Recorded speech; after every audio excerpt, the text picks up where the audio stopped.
The final installment of NXIVM is here, and it's time for small-dicked fuckboy Keith Raniere to finally get his comeuppance.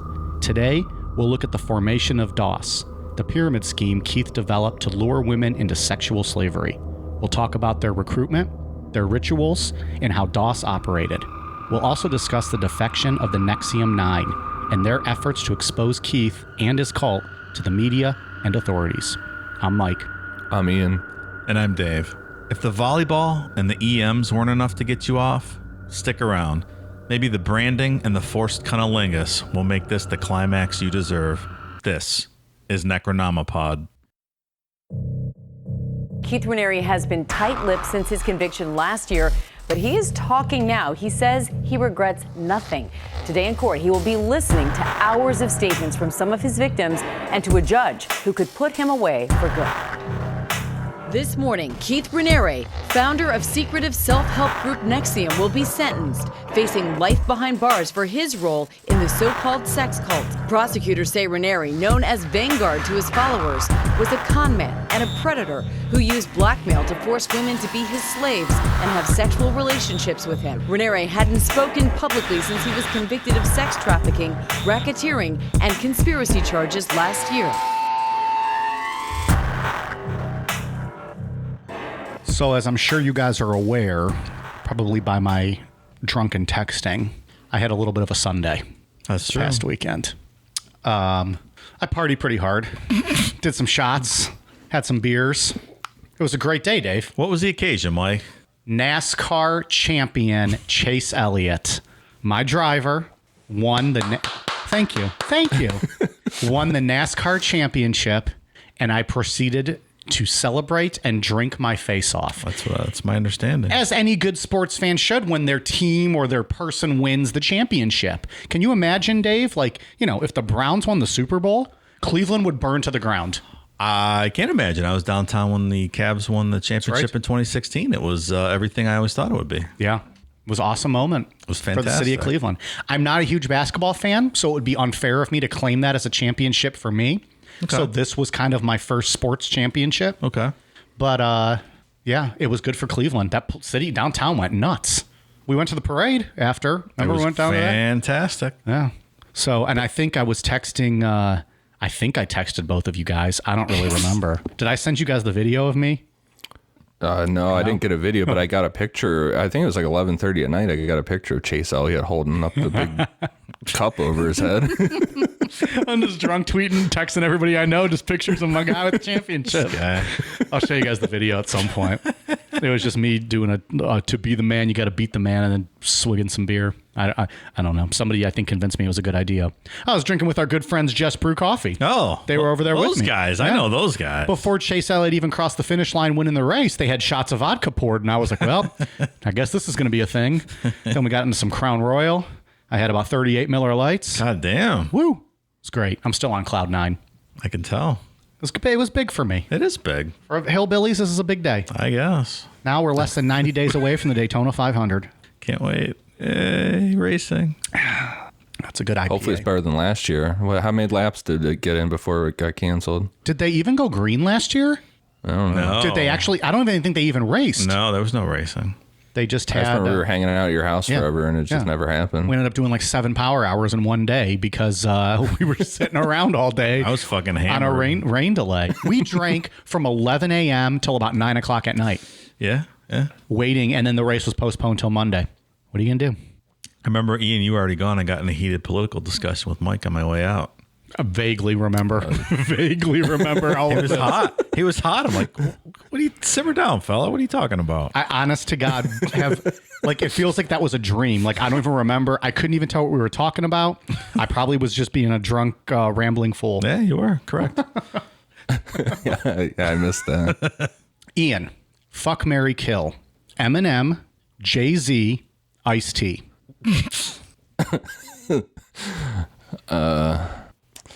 Marry Jay-Z, F Eminem, and kill Ice-T. Wow. It's all you, Dave, unless you want some time. No, I'm thinking. It's a tough one. Yeah, I'm going to kill Eminem. It's tough. These top two, man. I love the Ice-T going way back with Body Count and all that old stuff. I think it'd be fun to be with Jay-Z, though. I'm going to F Ice-T. I'm also going to marry Jay-Z. And kill Eminem. Did you guys agree on both? No, he killed Ice-T. No, I F'd Eminem. Oh, you guys flipped those. I'm killing Jay-Z instantly, hands down. Like, not even a thought.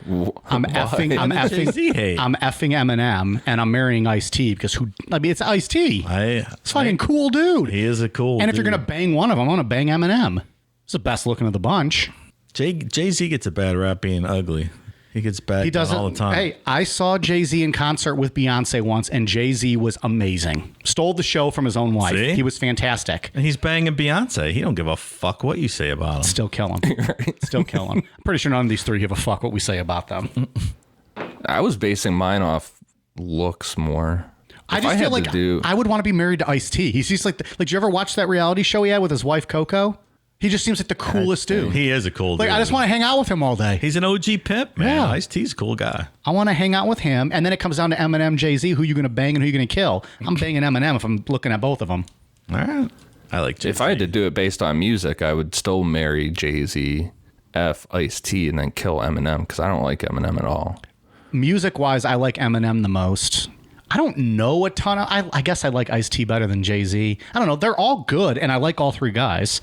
Yeah. Just makes this a glorious game. I always liked Ice-T's metal band better than his rap stuff. Right. Fucking Body Count was awesome, man. Who was all in that? Was Scott Ian from Anthrax in that? Jeez, that was so long ago. I don't know. They came out with another album last year, 2 years ago. Did they really? It wasn't bad. I mean, it's not great, but it's not bad. Well, Scott Ian, I don't even remember. He got in a lot of trouble for some reason. You think so? Yeah. Remember he had the song Cop Killer? Yeah. And everyone, of course. he took a lot of shit for that.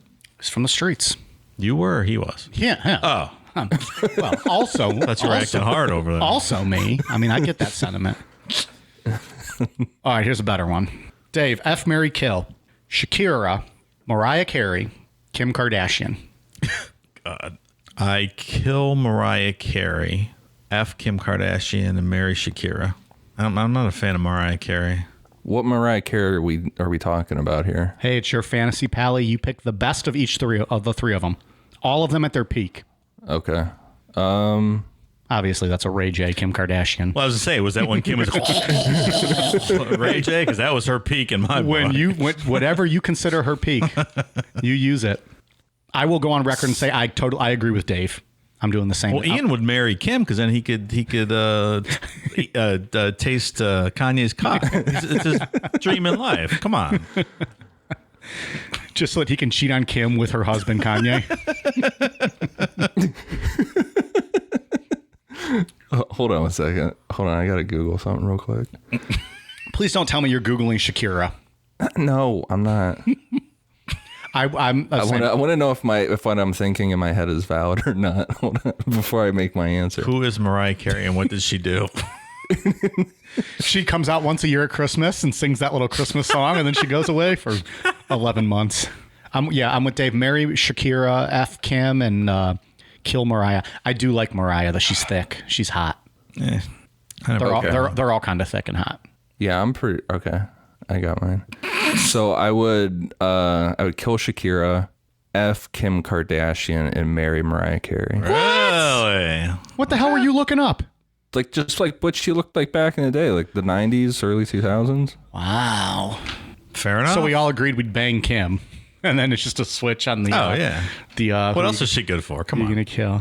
You want to talk to her? I don't know, Dave. She gets people out of prison. All right. That's right. It's like, damn it. Now I'm marrying her. Anyways, that's enough fun. Let's get to some shitty stuff.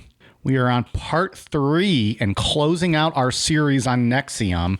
So, Ian, what do you got?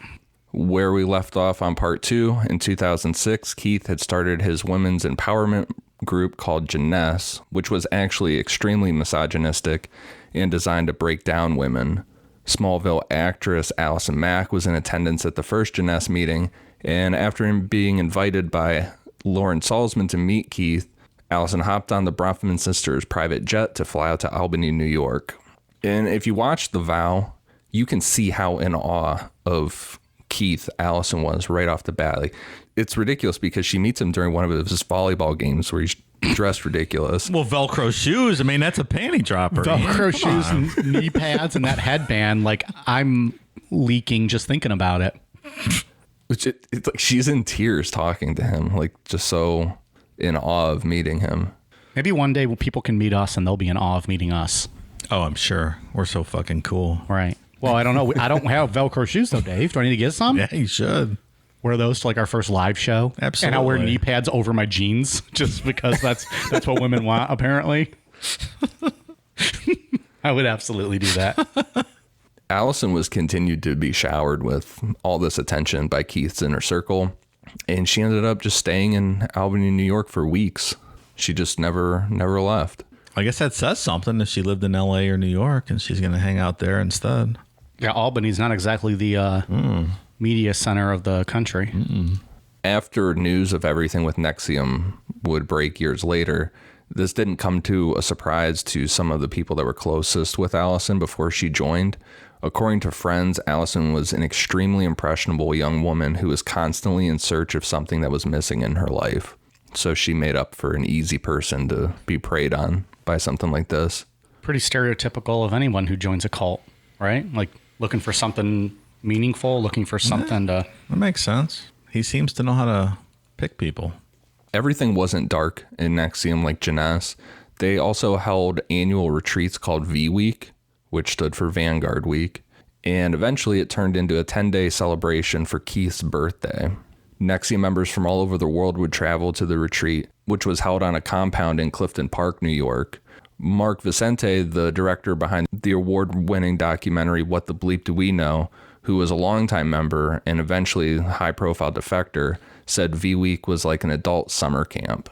You used to host V Weeks at college, didn't you, Mike? Where all the freshman virgins would line up outside your door and all fight for the honor of having you take their virginity. Well, no, they would all get it, but then it would be like the best would be the V Week Queen. And she would present it with like a crown and like roses. And like it was like a pageant. I didn't know you selected a queen. The V Week Queen. Like she would like be like the best of the bunch. Like you are officially. That's amazing. You put that on your resume, you're sold for life. Like you're good to go. Good to any job you want. You were a queen maker. You were V Week Queen. That people know what it is. In circles, they know. Certain circles, they know. V Week Queen, yeah. All four of them that showed up at my door. Like adult summer camp would be kind of cool, though. I actually saw that idea on Shark Tank a few years ago. They started their own, adult summer camp. You go for a week. You go archery and shoot shotguns and canoe and drink and. Hopefully, I wouldn't be mixing the archery, shotguns, and drinking. No, of course separate. Not. I would absolutely do that. Be fun, right? I don't want to sleep in a cabin with a bunch of other people, though. Like hotel it at least, like style hotel. Yeah. Like I want my own little like pod or something. Yeah, no dorm room style cabin activity. Well, dorm room style's okay. Like I want my own room. Like if it's like a hallway with rooms, that's fine. I'm not sleeping like in a cabin style, like bunk beds. Yeah, no. With other adults. No, like that's weird. But yeah, it'd be fun. Necronomipod adult day camp. How about that? There you go. Fucking awesome. We have what are those called? The key parties, Dave. Like at night, like swinger key parties. One of the night, like sure. One of the like instead of ice cream socials, we have key parties. You get to meet your neighbors. Our like, oh, you banged my wife? Oh, good to meet you. Where you from? What do you do? Smell my finger. Yeah. That's the game. Smell my finger. Whose wife was I in? And if the husband guesses correctly his wife, you're best friends. You're pen pals for life. All right, let's do it. Pick a location. Necronomipod adult summer camp. So, yeah, these were like full blown, like they had go-karts. I mean, it's just, like you said, it was like a huge, just adult summer camp. That's how you suck people in, man. Yeah, because according to Rick Ross, things like V Week are designed purposely in calls to create a high and allowing members to get a feeling of how great things are and forget about the draining requirements placed on them to be part of the group. It's very similar to Jim Jones holding his high energy sermons that were attended by key civil rights movement figures like Angela Davis. And it gives people a sense of things are working, things are good. So ignore the bad shit that's happening behind the scenes. Makes sense. Yeah, absolutely. Behind the scenes of things like V-Week and recruiting Allison Mack, as well as other celebrity members like Battlestar Galactica's Nikki Klein, there was dissension growing. Barbara Boucher, who had been a longtime member and dated Keith, was finally having enough after 9 years. She wasn't alone in this either. Susan Dones, 7 high-ranking women, and Barbara Boucher would become known as the NXIVM 9.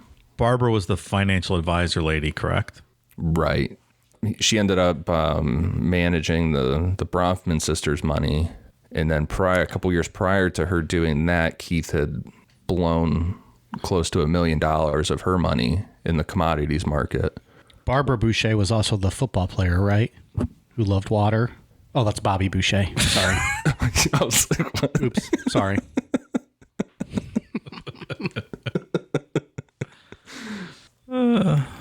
Well, and if we recall from last week, he lost $65 million of that Claire Bronfman's money trying to do commodities trading. So He wasn't great with their money. that's a huge chunk of cash. $65 million? They were his own little personal ATM. Man. Susan Dones organized a sit-down meeting with Keith and the 9 women. They detailed their issues with how NXIVM was being ran. They called Keith out for how he sexually exploited female followers, borrowed large amounts of money from members, and refused to pay state or federal taxes. In response, Keith completely disregarded their complaints and came back at them with the same old jargon about how they needed to have EMs done. Go get you an EM. Yeah. You're really vibing me out right now. Go get some EMs done. Come back when you're better. In that Seduced documentary that we watched, that was a common theme, according to India Oxenberg. Every time she questioned something, oh, you just need some more EMs. They said she had the most EMs of anyone in the whole place. Quit asking goddamn questions. The 9 women decided that was it, and they all left NXIVM. This was the biggest defection at one time, and to add to it, these were all high-level members, including some from the inner circle, like Barbara Boucher. The women sent Keith and Nancy a letter of resignation from NXIVM, with that letter also detailing money that they felt that they were owed from Keith. Dear Keith and Nancy, what predicated our meetings with Keith on April 21st, 22nd, and 23rd, 2009 was the growing number of NXIVM community members expressing their concerns about the inconsistencies we are and have been experiencing and how the company operated. Upon sharing data, the damages are more far-reaching than originally thought. As we compared our data of why the system wasn't working, we identified evidence of secrecy, non-disclosure, and lack of transparency. Our intent for meeting with Keith was to rectify the inconsistencies in their leadership of the company and the conflict of interest within the system.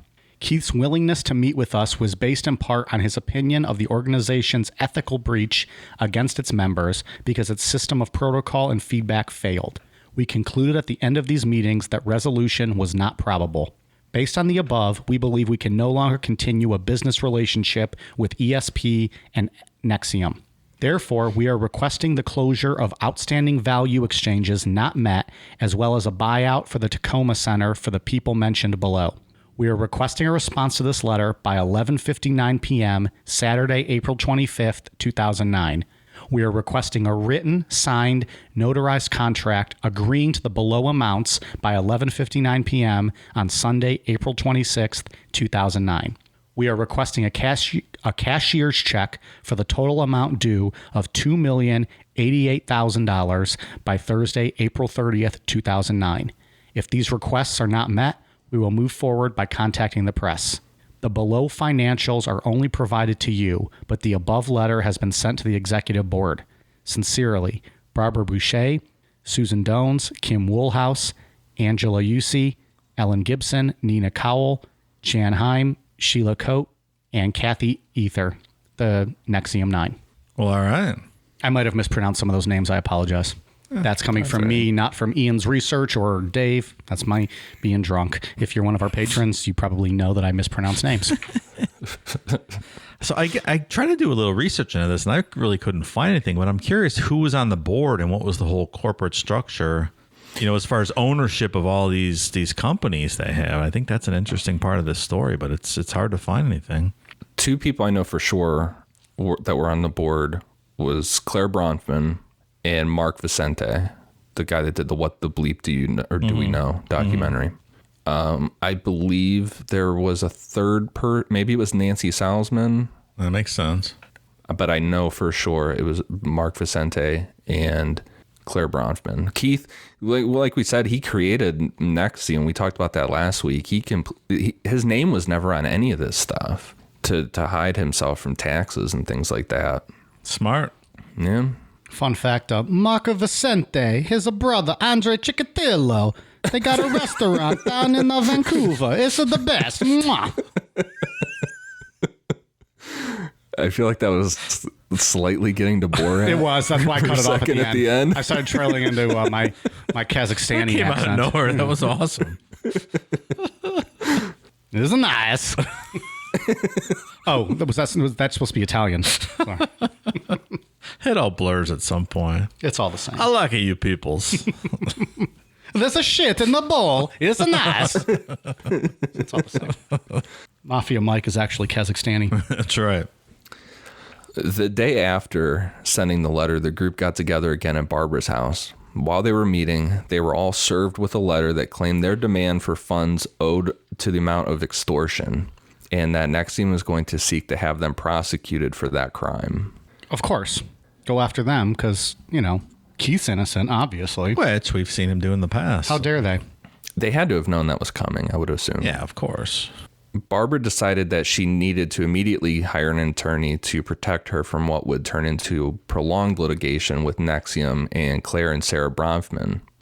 Susan Dones also offered to retain a lawyer for herself and the 7 other women. Extortion charges brought by NXIVM failed to stick, but years of litigation funded by specifically Claire Bronfman would happen just like they did to Tony Natale. Once the extortion charges didn't stick, NXIVM attempted to assert a civil extortion claim against Susan Dones and Kim Woolhouse in their subsequent bankruptcy cases, because they fought Susan Dones to the point where she was literally broke, had no money left to her name, and she was defending herself. She didn't even have a lawyer anymore. She was defending herself.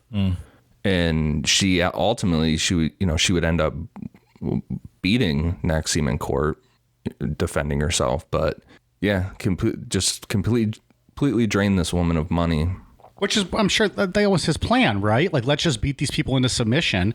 We'll make up these charges, but we have enough money to keep going through the court system. They don't. So, we'll just break them.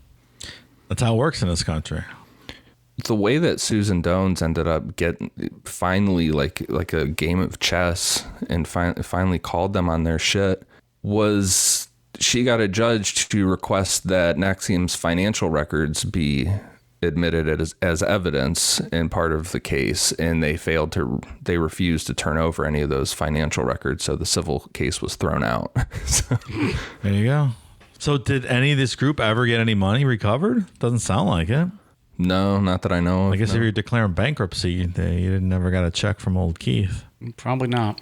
Mike, by the way, did any Keiths come over and beat your ass this week for your pejorative? I mean, the name sucks. No, not Sorry. one. Didn't even get one negative comment about my thoughts on the name Keith. All right. Yeah. Actually, like I said last week, just had people send me the clips for that Family Guy clip where Peter thinks the worst name in America is Keith. So a lot of good Keiths out there in this country. I just want to apologize for Mike's casting aspersions on your name. There probably are some good people named Keith. It's unfortunate that you just never found one, right? It's unfortunate that their name is Keith, and you got to be tied to this fucking jackass. This defection was a major loss of control for Keith, and he lost it when he started to lose control of a young woman that he had been sexually abusing since she was 16, named Daniela Flores. In 2009, Daniela had been a member of NXIVM for 10 years after being brought in by her parents. She was from Mexico, and she was brought in to Albany, New York. She was not here legally. And that detail will be pointed out later on when we get to trial things. Keith immediately started a sexual relationship with Daniela and her sisters, Mariana and Camila. How old and the were other they? thing to note, they're all teens. So he's raping all 3 of these girls. Right. And also, side note on this, These are all aliases, like witness protection. Those are not real names. Yeah. Gotcha. At one point, Keith had gotten all 3 of the sisters pregnant and made them get abortions. Oh, a nice guy. This fucking Keith guy is, huh? Christ. After years of this treatment, Daniela started to have enough and developed feelings for another NXIVM member named Ben Myers. And when Keith found out about this, he freaked out.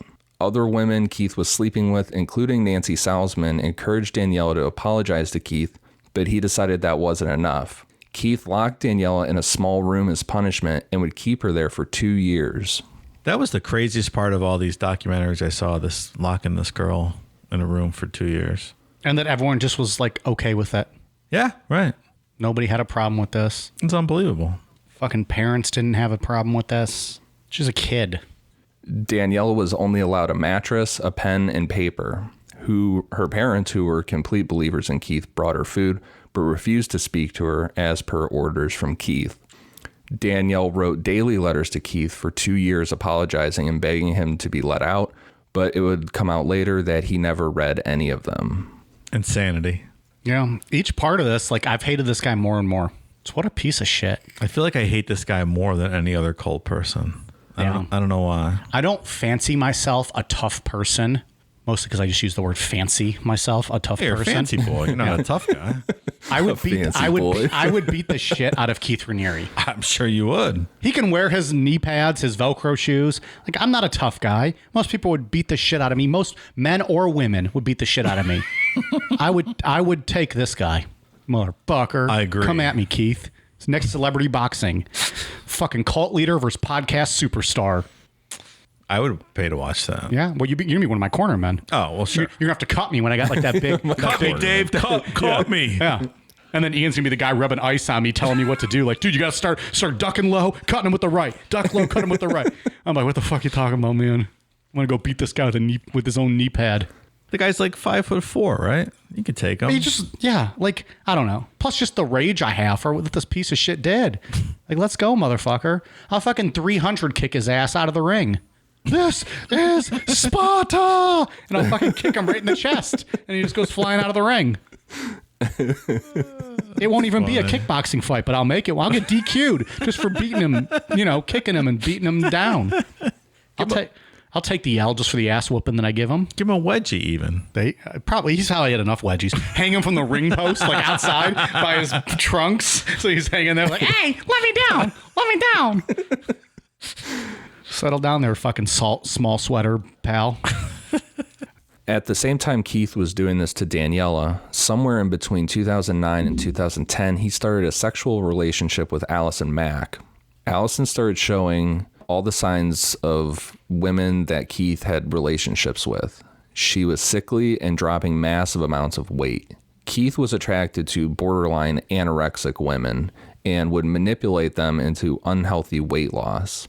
Former NXIVM members have gone on record saying that you could always tell when someone was in an active sexual relationship with Keith because they looked, quote, scary skinny. They also said that the girls looked like they had bobbleheads. That was another thing that I read a lot, like a lot of comments. Like they were so skinny that their heads looked oversized. So not only was he just a scrawny, short, like little dweeby piece of shit, he body shamed these women into losing all this weight, an unhealthy amount of weight, to fit what he thought they should look like. Awful. Yeah. For the record, girls, if you want to eat a cheeseburger, eat a fucking cheeseburger. I live by the motto that thick thighs save lives. So go ahead and do it. Plump up, look good, look healthy, and don't let fucking people like this, make you feel bad. Fuck this guy. Hell yeah, I applaud that, Mike. Yeah. He's a piece of shit. Also, I stand by that. Thick thighs save lives. They really do. You know who else stands by that? I know a guy. He almost died, and he fell between a pair of thick thighs. Still alive today. Yeah. He was going to crack his head on the concrete. They caught him. Thighs saved his life. I don't know. That just pisses me off. Like, how do you do that to someone? How does this piece of shit feel entitled to body shame anybody? It's true. This guy's a nothing. He's a 5 foot, what did we say? 4? Like nothing. Velcro shoe wearing motherfucker. Yeah. Really, dude? Oh, that annoys me. Body shaming in general annoys me, but. Yeah. And also, Allison Mack was like 27 at this time. He had no business, like, having Allison Mack, right? No, she was a good looking girl. She was famous. Like, what the fuck? She was, yeah. But like, I don't know. He preyed on her mental weakness, I guess, like that needing something more. Yeah. And apparently knew what to say because we've talked about it every episode. He knew how to get these women into him. Just goes to show you, right? And then he gets them all fucking, like we said, sickly, scrawny, looking like bobbleheads. Which is not attractive. It's not attractive and it's not healthy. Go get you that double cheeseburger from McDonald's. I'll pay for it. I'll even pay for it. Don't send me all your bills. I can't pay for all that, but Likes buying around for America. I support Cheeseburger you. on him. Yeah. Nice. I want to start a new campaign, anti-body shaming Necronomipod. Just pictures of people eating cheeseburgers all across the country. And their big booties. Yeah. Yeah. Men and women. Show us your big booties. It's the anti-Keith Raniere movement. Absolutely. We celebrate all body shapes and sizes. Goddamn right we do. I want to be clear. Every body shape and size is welcome in our cult that we're starting slowly by manipulating each of you every week when you listen to our voices. We won't make you starve. We want you at any height, weight, physical appearance that you want. You do you. You do you, and then we'll do you in our cult. And then you'll make us a ham sandwich and go clean up. And you know what? We'll even share the ham sandwich with them after they make it because we want them to eat. Anyways, all right. I digress. That paragraph got me hot. I got all fired up. So when Smallville came to an end after 10 seasons, Allison devoted herself to Keith even further and bought a house in Albany, New York, and committed herself full-time to NXIVM. Crazy. Have you ever seen Smallville? I have not. I know of the show. I mean, it's like a Superman, right? It was like the CW show or something like that, like on one of the CW network. I don't know. I've never seen it. Yeah. I didn't even know who this girl was. I don't like Superman, so wow. like that's the worst Shots superhero. Fired. Damn. Fucking Cleveland, dude. Seriously? Wow. This guy, Steelers fan, and he hates Superman. Well, yeah. It's well known Ian hates the city of Cleveland. Cleveland tells you to go fuck yourself today, my friend. I knew of the show Smallville, and I knew of the name Allison Mack, but I don't know. Like, I never really watched it, and I don't even know if I could point Allison Mack out of like a lineup of people. Yeah. So not super famous. I mean, famous enough though, right? You're on a weekly show. I guess. Not to me. Yeah.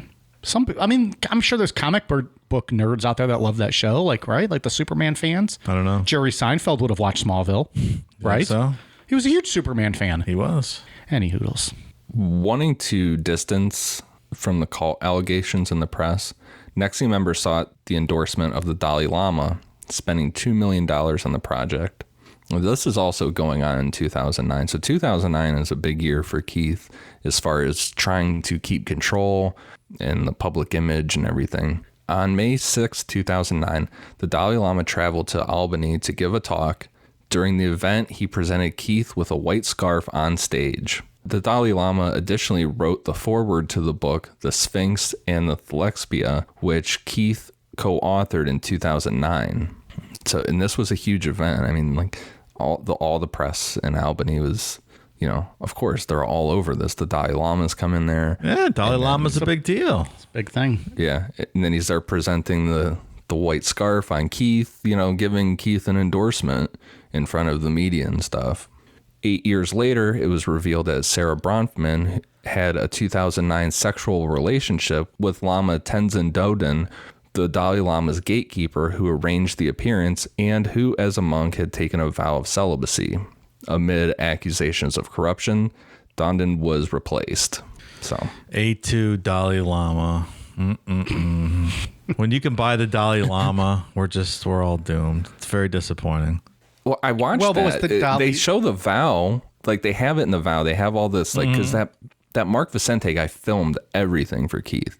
So they had all the footage of going to see the Dalai Lama and then the Dalai Lama coming back here and all this stuff. And I'm sitting there watching it and I'm thinking and saying, I'm like, they're buying this somehow. There is no fucking way the Dalai Lama is all about Keith Raniere. Like there's some type of corruption going on here. Either they're giving him money or something is happening.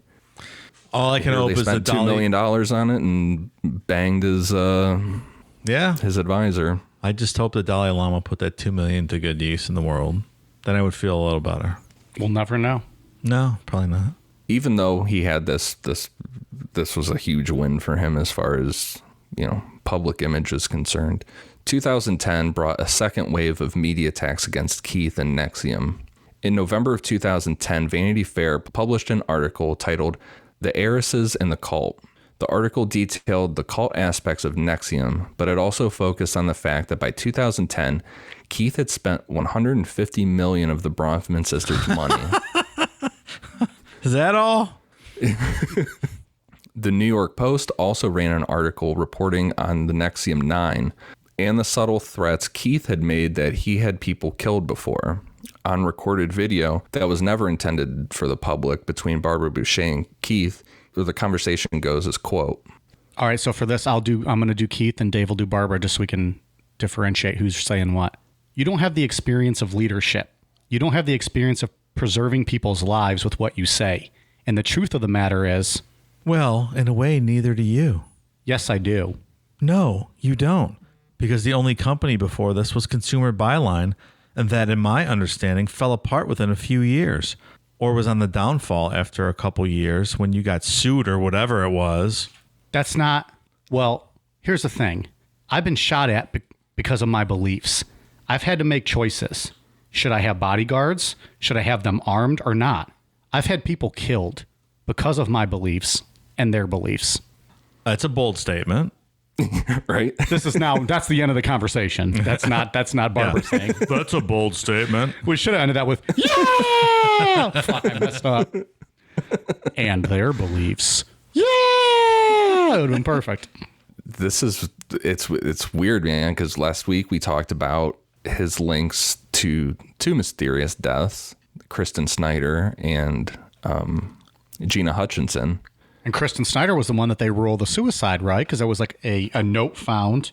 Whether or not it was hers or not, we don't know. But it seemed like it was a sketchy situation.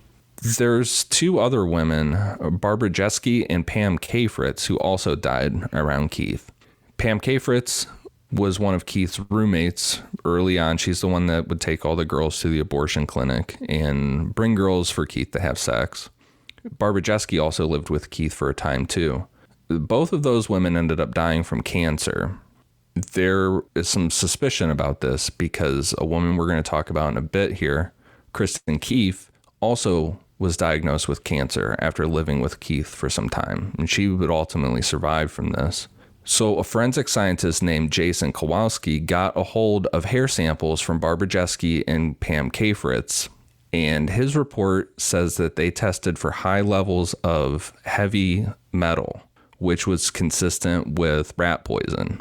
No shit. Arsenic. Yep.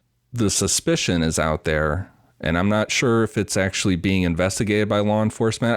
I would assume it would be at this point, but that Keith was slowly poisoning some of these women. Wow. Which is very believable, unfortunately. Very believable. He was done with them and right. Plausible way to get rid of them, right? Unfortunately, yeah. Fuck. In 2011, Tony Natalia filed a lawsuit against Keith for the years of him raping her when she didn't want to have sex. And in 2012, the Times New Union reported on the statutory rape that Keith had been committing for years with underage members.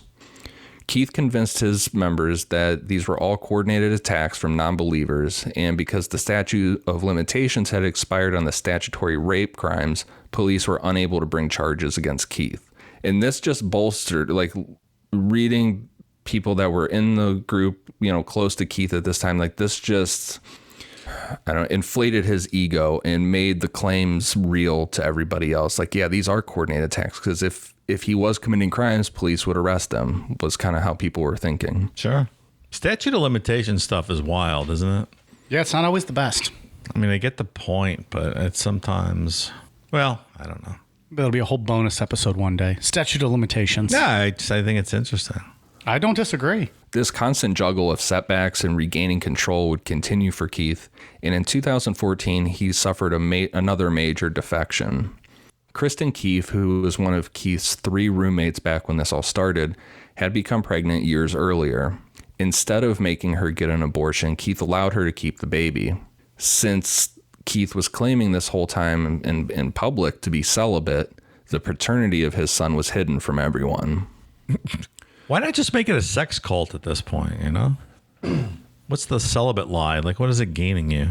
I guess to bring in the more general public to make all that money and then just have sex with the closest people. Hide the fact you're banging every. But you have Claire there with $1 billion. You've already blown $150 million. I mean, just maybe don't blow all that money, and you don't need people with money to come in. Yeah. Or just run away with Claire and just live your life with her and the $150 billion or the $1 billion. And have sex with whoever you want. Yeah, and then but like not have a cult. Like just go live your life. Weird. Kristen fled in 2014 and wrote in an email that she feared for her son's safety because Keith was experimenting on the boy. It isn't clear as to what the experimenting was, but it could be in reference to a child care group that Keith created shortly after the boy was born. This group was called the Rainbow Cultural Gardens. A year before Kristen defected, a woman going under the alias Inez sent a letter to an investigative journalist that she wanted out of NXIVM and was beginning to suspect that the children's program was being used to groom children for sexual purposes. Inez claimed that Keith said he wanted to use the program to teach children that sex was a good thing and should be practiced openly. We're getting into children of God territory now. Right? Dangerously close. If this is accurate, it would make sense as to why Kristen fled with her son and why a week after leaving, she reached out to Barbara Boucher for advice because she was in hiding, fearing for her life. Kristen claimed that she was well aware of things Keith was capable of and detailed a plan Keith came up with to imprison Barbara, Tony Natale, and Susan Dones. Allegedly, Keith had bribed a Mexican judge to issue an indictment against the three women. From there, the three would be lured down to Mexico, and once they were there, they would be imprisoned. I couldn't fathom being this big of a piece of shit. This guy is 100% prick all around. That's putting it nicely, I almost think. And like we talked about last week, he's completely capable of this because he had the son of the Mexican president. Right. Or the daughter of a daughter of an ex-Mexican president and the son of the current Mexican president. I forgot all about that. So he absolutely had the connections in Mexico. Yeah, 100%. To pretty much, he could do whatever he wanted. And I know from watching Netflix Narcos series how corrupt the hierarchy of the government in Mexico is. I haven't watched that yet. It's so good. It's Jason Bateman, right? No, that's Ozark. Oh, Ozark's what I'm thinking. This is Narcos. Aren't they both drug shows? Yeah, first it was about Pablo Escobar and the cocaine trade out of Colombia. Gotcha. Then it switched to the Mexican cartels. Yep. It's really good. I have not seen that either. Ozark or Narcos, what should I watch? Oh. Spoiler alert, I'm going to finish watching The West Wing and I'm going to rewatch Veep. So we're talking 6 months down the line here. Go with Ozark. Yeah. I do like Jason Bateman. Yeah, it's great. And everything's better than Arrested Development, right? So I don't love it. I don't love it. None of us do. Ian does. No, I thought that's one of my favorite shows. He loves it. Oh, I don't know why I always thought the three of us all just were like, nah, it's not that great. Nope. I've watched it over again multiple times. It's kind of like The Office for me. I know there's people out there that love it, and you know, who am I to shit on it? It just was not for me. I got like 10 or 12 episodes in, and I was like, I'm bored. Anyways, I do love Jason Bateman though. Yeah, I wanted to love it. I don't know. Yeah, I really did. I wanted to love. Maybe that was the problem. I wanted to love it too much. Yeah. I'll give it another try maybe one day. Kristen Keith defecting was the last straw for Keith as far as control was concerned. And it seemed like this was the push he needed to implement, in my opinion, what he wanted this whole time. And kind of what you said, Dave, was like, why didn't he just create this sex cult? And I think this was the push that pushed him to like, that's what he really wanted this whole time. A sex cult. I mean, right. Why not? I mean, but he could have had it earlier, no? He seems to be banging everyone already. Right. So, like, why not just make it an official thing? Right. I don't know. That's weird. But he's a weird guy. He is a weird guy. In 2015, Keith started another sub-organization under NXIVM called DOS, which stood for Latin Dominus Obsequious Sororium, that loosely translates to master over slave. Keith designed DOS to be a pyramid scheme, just like Consumer's Byline, but DOS would be for sexual slavery. These guys love their pyramid schemes, don't they? And if you look at how DOS was set up, it is literally just a straight up pyramid scheme of women. Yeah. Do you think it's just like to kind of dilute like where the power comes from then? like if you have so many branches going out so far and so many people involved, and someone answers always to someone else, maybe you almost feel like it hides you a little bit. Yeah, absolutely. To hide his involvement in this. I think that was it. Sure. But in the end, it's like, again, the episode of The Office where Michael tells all those lies and then they all pinpoint back to him. So it's like, in the end, you're like, motherfucker, they're going to figure it out. All roads lead back. And there's our weekly Office reference. Typically, Keith would have Pam Kafritz, who we've talked about, find him women and then take them to get abortions. But at this time, Pam was dying of cancer, so Keith turned to Allison Mack. Allison would be one of Keith's first-line slaves, including Lauren Salzman, Daniela Padilla, Nikki Klein, Loretta Garza, Rosa Junco, Monica Duran, and Camila, which that's the alias we talked about earlier. Was one of the sisters. Oh, she's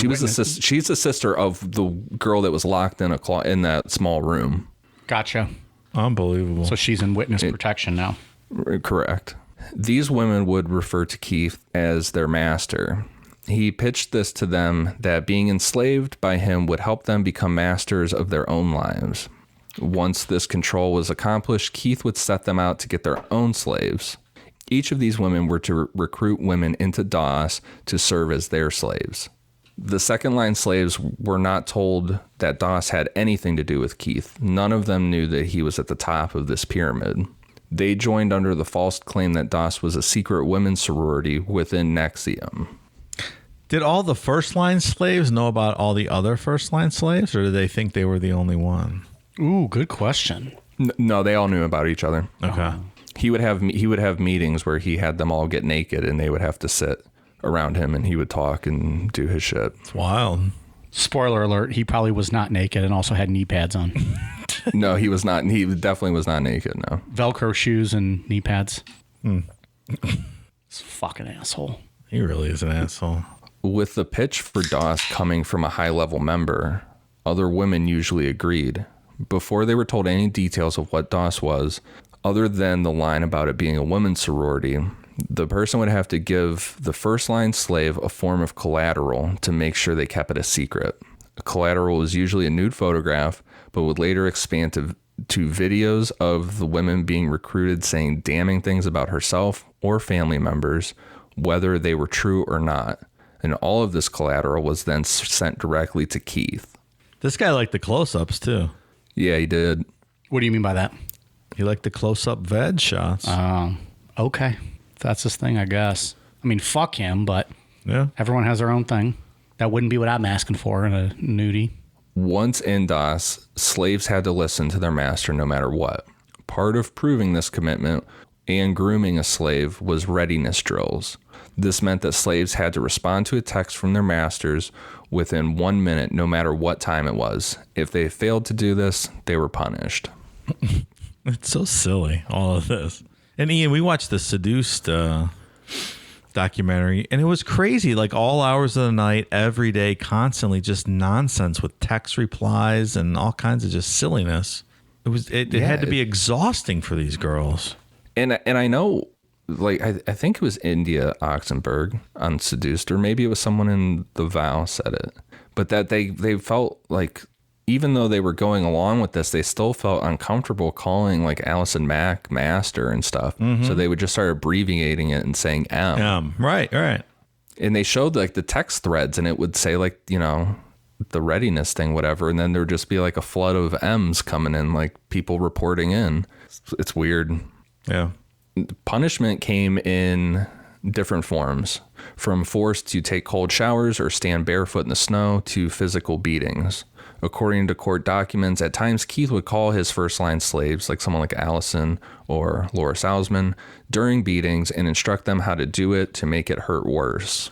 Ugh. A guy who's never given a beating in his entire life likes to call girls and tell them how to beat other girls. Okay, pal. What kind of hazing and beatings and shit are we going to have for like our cult, for Necronomipod? Like my thought initially is like, you have to come and sit and watch an entire NASCAR race with me. And I'm going to explain everything to you. I'm not even doing that shit. Well, you're already in. You're awful. Dave, you're high as ketosis you can get in our cult. Do you have to listen to... Also, fuck you. You've watched plenty of NASCAR races with me. Don't try to play it off. You might be there for the beer and the food, which is fine. I don't know what the fuck's going on, though. It's a bunch of left turns, man. Hey, just ask, dude. I'll explain it all to you. I'm going to explain it all to you next time. Every lap, I'm going to explain what's going on. I just nod. I'm like, yeah, it's cool, man. Hey. So anyways, that's how I'm going to haze people in our cult. I don't know what you guys plan to do. I'll make people sit. I'm going to make people sit and watch NASCAR with me while we drink beer and eat pizza. Did you have any good hazing in the basement at your frat house? Like any paddling? Thank you, sir. May I have another type stuff? Or I 100% did not. like DVDs in your butt cheeks that you had to pass along to the next person? Nothing cool like that? No. All right. It was very anti-hazing. Yeah. I wouldn't talk about my fraternity if there was actual hazing and shit like that. I'd fuck that. All right. No. Fair enough. I did not have to do any of that. Thank you, sir. May I have another? I was fortunate. Although I like the CD from Butt Cheek to Butt Cheek. Yeah. I'd not heard of that one. Where you're all naked and then you gotta... I get it. I get it. I was gonna paint the picture for you if you didn't get it. Okay. No. I was going through college at about the same time.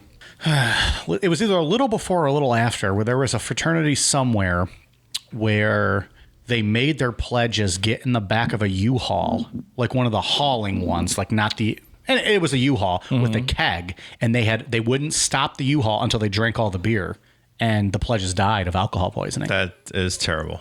My fraternity was pointed out and attacked by Rolling Stone for sexual assault allegations. The one in Virginia? Yes. I remember that. Yeah. They ended up Charlottesville. They had to recant everything. I remember that because too. It was 100% not true. Yeah. I only bring that up because it was not true. Well, it was true at your fraternity. It wasn't true in the University of Virginia, right? Nope. Oh, there was no okay. sexual assault going on. Not during V Week or anything? No, they lined up. They showed up to me. I didn't go looking for them. Okay. And then they got crowned queen. Like, they wanted that prize. Right. But yeah, so no, that was, Rolling Stone. And I like Rolling Stone magazine, but I was a swing and a miss by them, and they had to go back on that one big time. I remember that, yeah. That was not good PR for the fraternity at that point.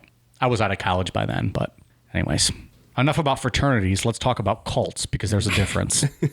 Slight. Slaves were required to meet with their masters 3 times a week.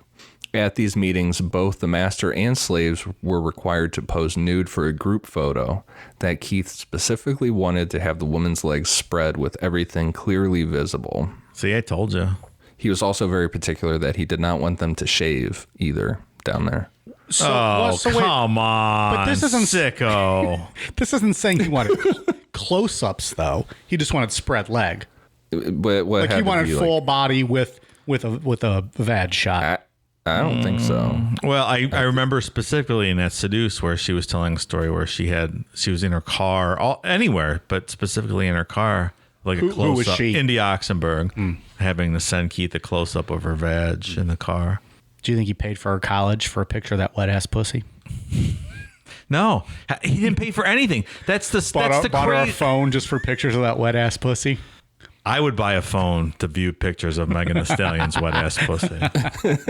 That's all I was getting at. I don't mean to make light of this. Like, fuck this guy. Like, for real. He's I would buy an iPhone 12 for that. Zoom in, get the high-quality photo. Yeah, probably. You know what? I think I would, too. But I would not make them do it, which is just a form of assault and rape that he's doing here.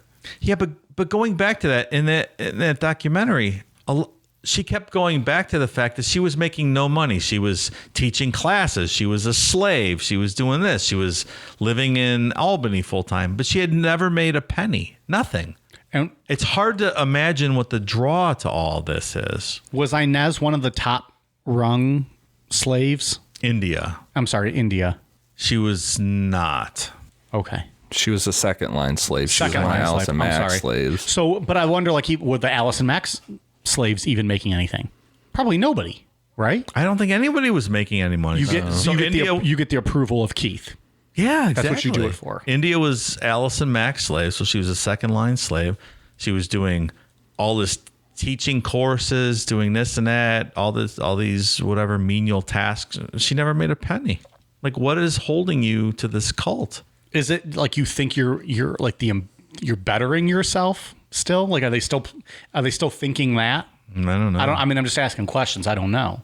I guess. I think it just goes to show you the depth of that cults pull people in like this. I think a lot of people are quick to say, you know, it would never be me. I'm trying to be more understanding of this because some of these, you know, bright, sane people seem to get sucked into this. And I'm trying to understand how that happens. Yeah. You know, I think the other thing is maybe sometimes that we, when you do like an hour, like what we did, like we'll end up doing like 3 or 4 hours on this altogether, but you kind of yada yada over time. Like Indy Oxenberg at the time that she became a slave was in there for 7 years.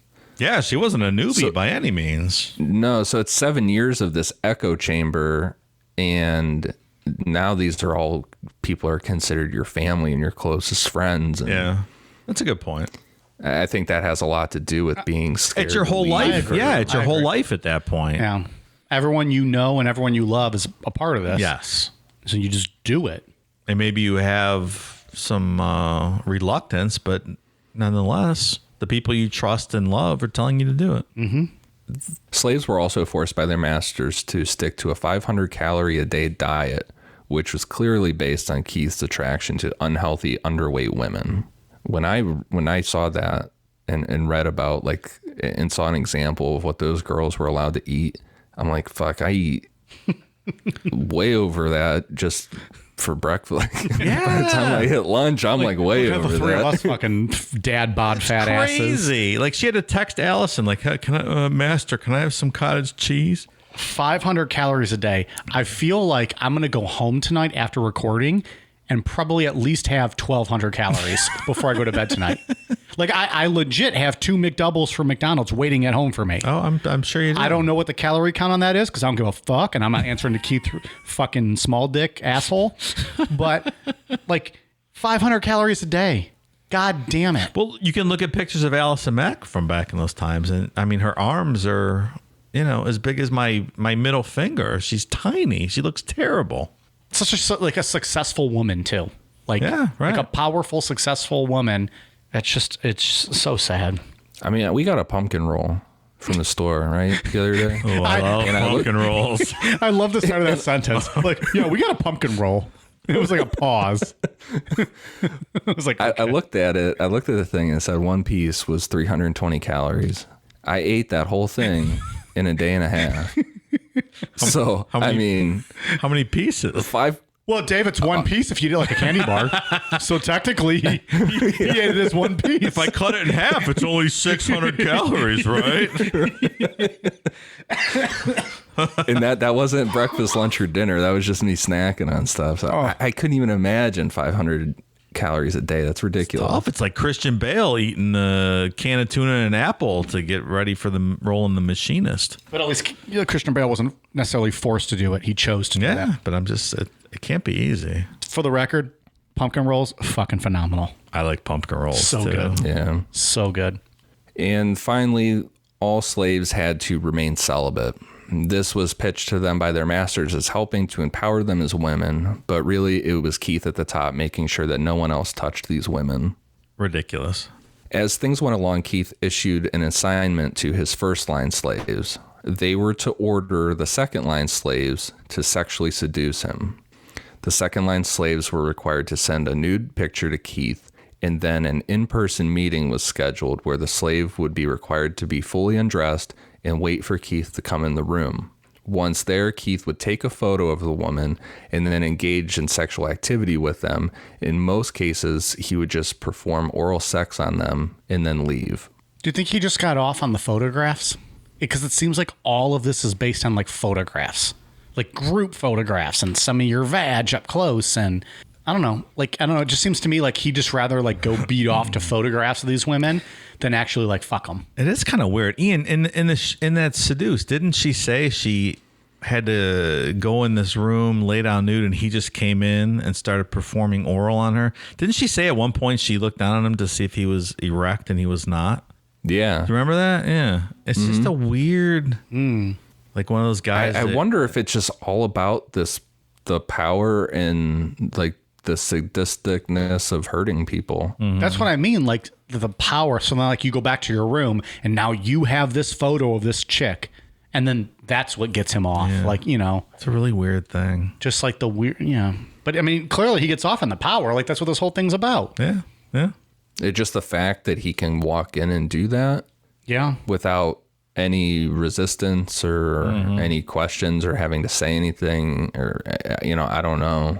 You know what it is. He's a fucking cheater. He gets that up close picture ahead of time. Now he knows where to go to find the fucking clip. This fucking guy is putting together his own treasure map, so he knows exactly what to do. All right. Okay. Fuck you, Keith. Fuck you. He's making you look bad, Mike. See? This guy's wearing Velcro shoes and knee pads, yet he knows honed in on the clip. Because he knows. Because I know in all women, like, it's all over the place. You don't know. It could be left, could be right, up, down. Could be in their butt cheeks, on their thighs, belly button. Some women might not even have one. They might not have them. Most, I think don't. It's like 15% from what I've read in medical journals. But this guy now has a picture. He can scout out ahead of time. He's fucking running a playbook like he's John Madden over here. So he walks right in, boom, on his knees. He knows where to go. Oh, all of a sudden, he's a cunnilingus expert. Fuck that guy. That's dishonor. You need to go in the dark environment and explore for yourself. Fair enough. I'm an explorer. I'm not a cult leader. Sorry. All right, Ian, save me. Just keep talking, please. The final test of commitment to Keith came in the form of physical branding. This would be done using a cauterizing pen by a doctor and longtime NXIVM member, Danielle Roberts. Like we said earlier, Keith always maintained that he had no knowledge of DOS, and this was the same for the branding. It has been reported that the branding was Allison Mack's idea, but regardless of who thought of the idea first, Keith and Allison recorded themselves talking about the plans to brand the second-line slaves. Because at the time of this recording, Allison and the other first-line slaves had already been branded. Here's that recording. Keith and Allison, what's the date? The 10th. No, the 9th. January 9th, 6:59 a.m. talking about branding on the wall. So, I think doing the actual brand in an orderly fashion, each of the 7 strokes, having a certain ritualization, maybe each of the strokes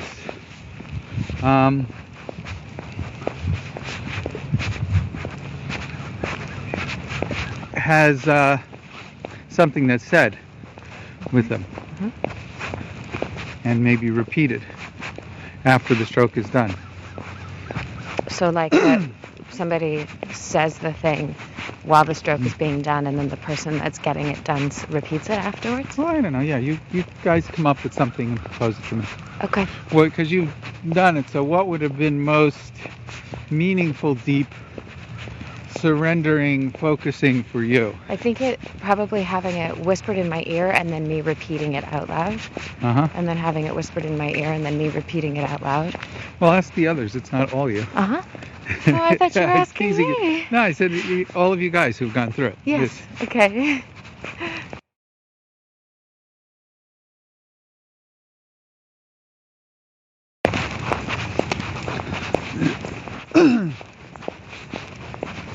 The other thing is, you guys did it and you weren't completely nude because you had a outsider and a guy doing it or whatever. Do you think the person who's being branded should be completely nude and sort of held to the table like a sort of almost like a sacrifice?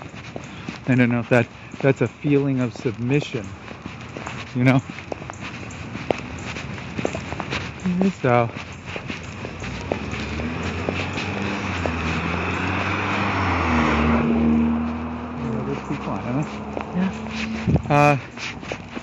it also, of course, videoing it from different angles or whatever gives collateral.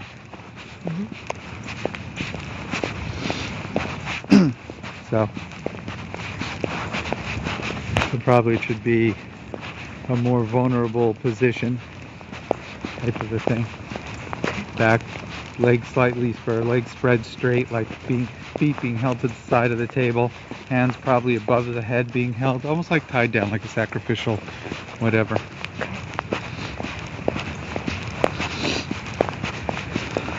And the person should ask to be branded. Okay. Should say, please brand me, it would be an honor, or something like that. And an honor I want to wear for the rest of my life. I don't know. Okay.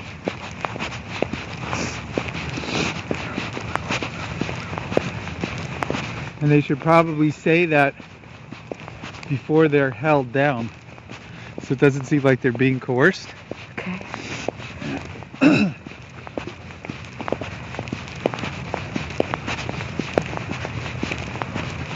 I don't know. Those are just thoughts. Okay. I want to punch him even more. Also, were they fucking running a marathon while they were recording that? Yeah, his pants are swishing like George in that Seinfeld episode. Like they're also he's a short man. He's probably trying to keep up with her. She's walking fast, you know. He's hustling. His little fucking legs are moving short. His tiny little dangles just peckered up inside of him because he doesn't have any pictures to look at. What a piece of shit. Well, that's a big tactic of his. Was he was always walking, like power walking around real late at night, and he would take people, just one woman at a time, on these walks with him where he would talk all his philosophical bullshit and this stuff. So. That made me want to punch him even more. So go ahead. I was going to say our live shows are going to probably have branding booths. You're going to get your choice of either Mr. Muggs or Mike upside down doing the squirrel. Yeah. That'll be your two choices. Mm-hmm. Or like my face on your kneecap looking for the clit. Where's it at? Yeah. But it'll be on your knee. Or your foot, you know, wherever, just somewhere not close. Yeah. Our branding booths. Only $100. Incidentally. Oh, yeah. Only $100. We're not going to rip you off. Brand yourself for life. We'll be right back. Is there something interfering with your happiness? Something keeping you from achieving your 2020 goals? Let's face it, these are certainly trying times. From being cooped up inside your home to wondering how you're going to pay next month's bills, we're all experiencing some form of stress or strain on our mental health. And for that, BetterHelp is here for us. BetterHelp is an online mental health provider that will assess your needs and match you up with your own licensed professional therapist. The best part? No waiting rooms. That's a pretty big deal if you're as impatient as I am.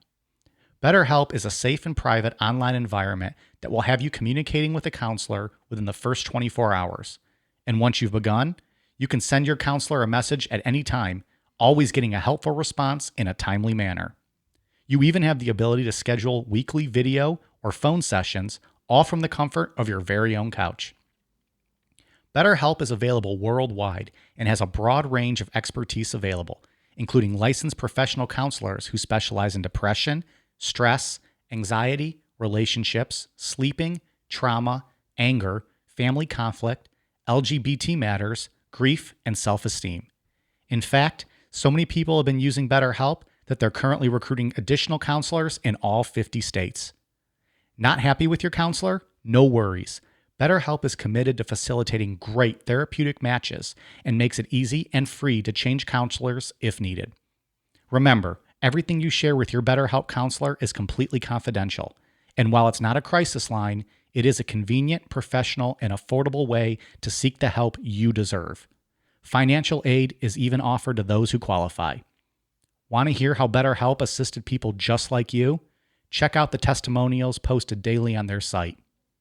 Look, we here at Necronomipod want you to start living a happier life. So, as a listener, you'll get 10% off your first month by visiting betterhelp.com/necro. Join over 1 million people already taking charge of their mental health. Again, that's BetterHelp, betterhelp.com/necro. In early 2017, Lawrence Hausman expanded her recruiting for DOS to a woman named Sarah Edmondson. Sarah was a top NXIVM recruiter, and her and Mark Vicente were in charge of their own NXIVM hub in Vancouver, Canada. Sarah and Lauren were very close. Sarah considered Lauren her best friend. Lauren had officiated Sarah's wedding and was the godmother to her son. So when Lauren approached her with the idea of DOS, she in no way thought that Lauren would bring her into something that would hurt her. One would think, right? Right. She later recounted that she was really thrown off by the idea of collateral, but at the end of the day, she still trusted Lauren. Like, you watch interviews with her, you know, she's featured a lot on The Vow. She's like, yeah, that's really fucking weird. Like, why do you want a naked picture of me? But all right, I guess you're my best friend. Like, you wouldn't do anything to hurt me. Yeah. She also didn't like the idea of being called a slave and having to refer to Lauren as master. But Lauren said it was more of a formality than anything else. It wasn't anything literal. Oh, of course not. Mi scusi.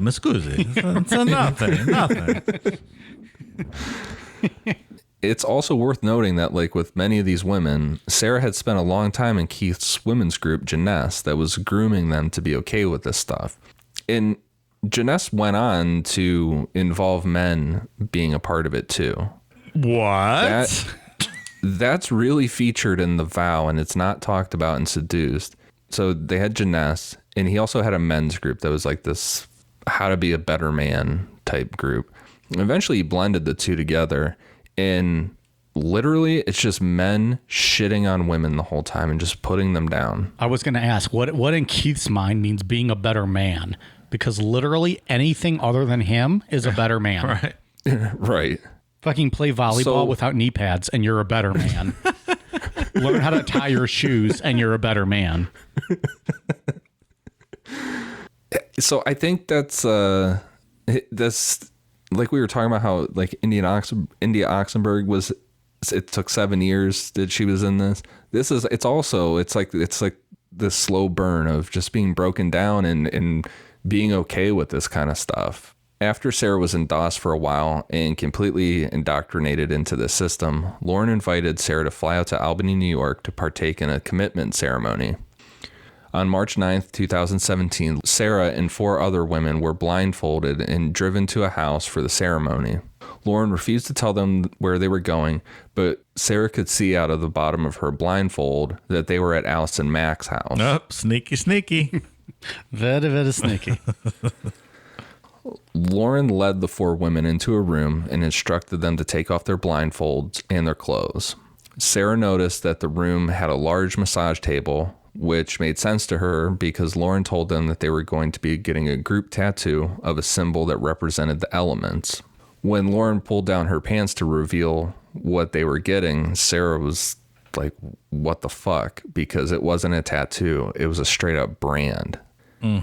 According to Sarah, she felt stuck at that moment. Like, I really don't want to get fucking branded, but if I refuse to go along with this, what happens to that collateral that she sent to Lauren?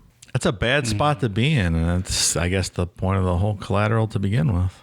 In some of these, it's a naked photo of yourself, Yeah. right?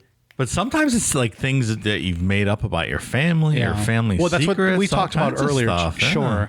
I, again, just feel bad because I feel like they were manipulated into thinking like a naked photo of themselves was the worst thing in the world. Like, I don't think, like, okay, so a naked photo of you's out there. So what? I mean, I'm not saying that it's okay for everybody. Well, but it's I like, mean, a it's not guy with washboard abs and a 10-inch cock like yourself might not worry about their naked picture getting out there. Of course.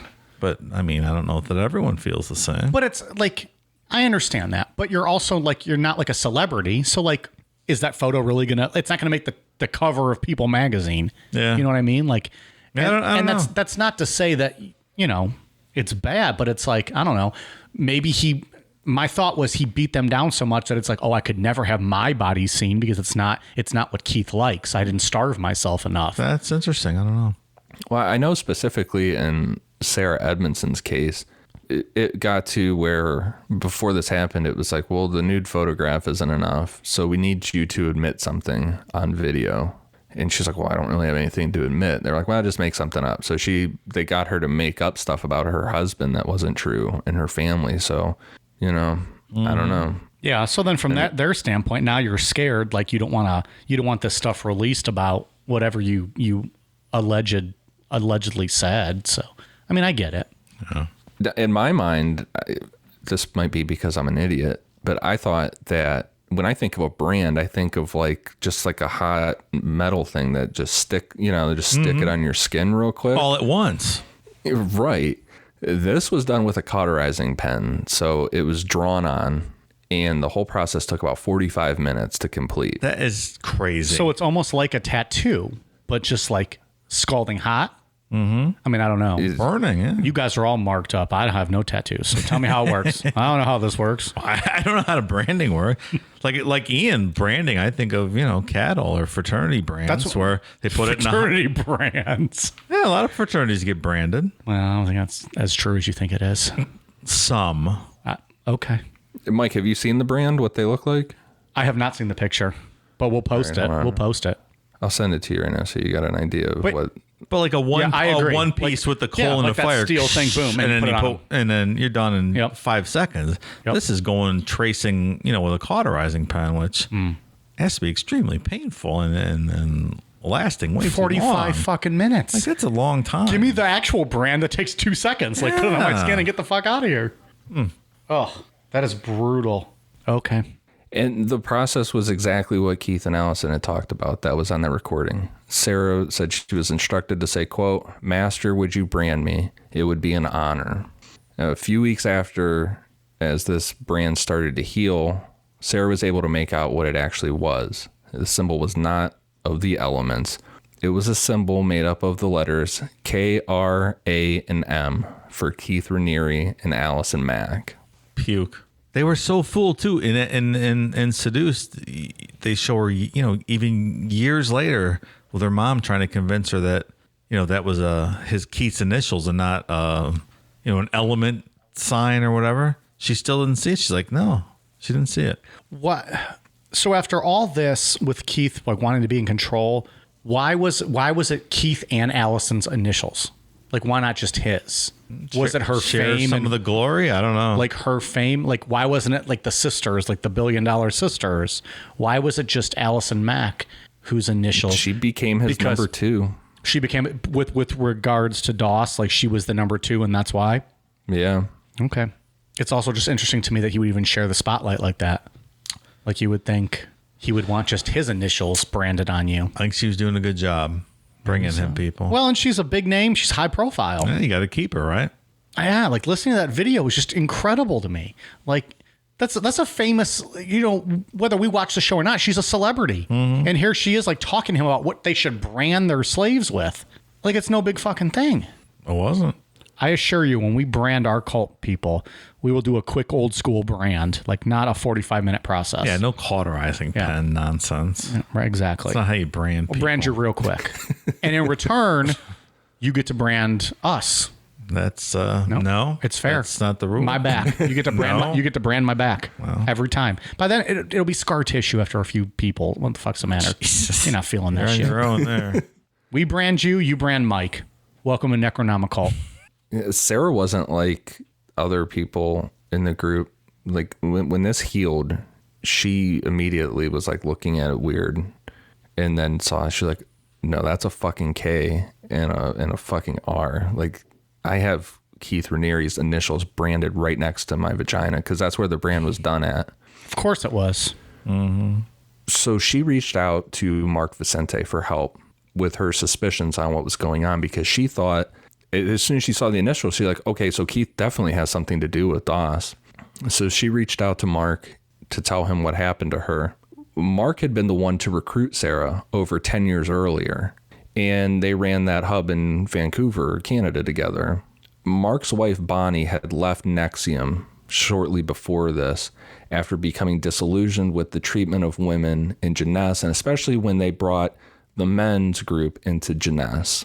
So Mark was kind of going through this. He was going through a big kind of, I guess, decision or whatever. Like, he's really committed to NXIVM, but his wife just left. Yeah, right. And this is his whole life. And that's probably a tug of war. Moral dilemma, if you will. Right. So he had been hearing rumors about a women's group in Albany, and he was starting to get suspicious of things. He had what his wife was saying, the things that she had issue with, and he was also hearing about this women's group. And his wife was also bringing up suspicions of this, because she was saying, like, Allison Mack does not look good. Like, she's extremely skinny. All these women are getting really skinny. Something's not right. So when Sarah called him and told him everything about the brand ceremony and how DOS was, how it worked and how it was set up, it confirmed everything that he had been suspecting. Sarah and her husband, Nippy, who they call him Nippy on all these documentaries, but his real name's it's just a nickname. His name is Anthony. I call Mike Nippy now since I know he doesn't like to have his nipples touched. Stay away. No fly zone. They decided to leave NXIVM in a very public way. So with Sarah leaving, Mark decided to defect. The Vancouver hub was left leaderless. And at that point, Sarah, Nippy, Mark, Bonnie, and India Oxenberg's mother, Catherine, started a mission to expose Keith and NXIVM. Dun, dun, dun, dun. If you remember from that Seduced documentary, there was audio of Nippy screaming at Lauren about how you branded my fucking wife, screaming at her. So he was not pleased. Yeah. Nippy was not a happy camper. Well, No, he was not. In The Vow, they play more of that. They play a more full version of that conversation. And no, he is not happy at all. imagine your wife comes home, you're messing around or whatever, you go down and you see another man's initials on her vagina. Yeah, sure. Especially someone named Keith. Fucking Keith. And then you've known, because Nippy was a part of it at one point, right? Like you've known, like you've seen this guy with his white little strap-on shoes and his little fucking headband and his glasses and his shirt that comes down longer than his fucking thigh shorts. Not happy. I want to physically altercate with Keith Raniere so bad. I want to beat the fuck out of this guy. And I am not a violent man. Do like that show Prison Break where you rob a bank and then you get tossed in the same jail as your brother. So at that point, Sarah went to the FBI for an hour meeting where she told the agents what had happened to her. From there, she filed a complaint with the New York State Department of Health against Dr. Danielle Roberts, who performed the brand. And finally, she went to Frank Parlato. Everyone in NXIVM was well aware of the fact that Frank wrote on his website, The Frank Report, about Keith and NXIVM. Like we said in part 2, Frank was hired as Keith's PR person. But when Frank started asking questions about how Keith lost so much of the Bronfman sisters' money in the commodities market, Keith fired him. As with everyone else, Keith went after Frank legally, suing him and trying to bring criminal charges against him for supposed money theft. This guy's intense. I watched that Vice Did you watch the interview video I with sent him. you? He's intense, that guy. It's like, you fuck with the wrong guy, Keith. So You talking about you're in Frank? trouble, yeah. We got to get this Frank guy, I think, on the show, right?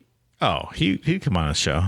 I mean, he's like the Tony Ortega of NXIVM. He seems like an interesting guy. Yeah, and Ian's already got a rapport with, guys who break down cults systematically and spend their lives destroying them. Ian and Tony hit it off really well.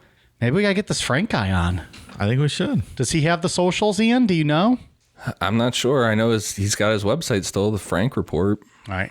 I'm going to draft up a very professional email or tweet, and I'll send it to him. Maybe that'll be a bonus show. We'll try.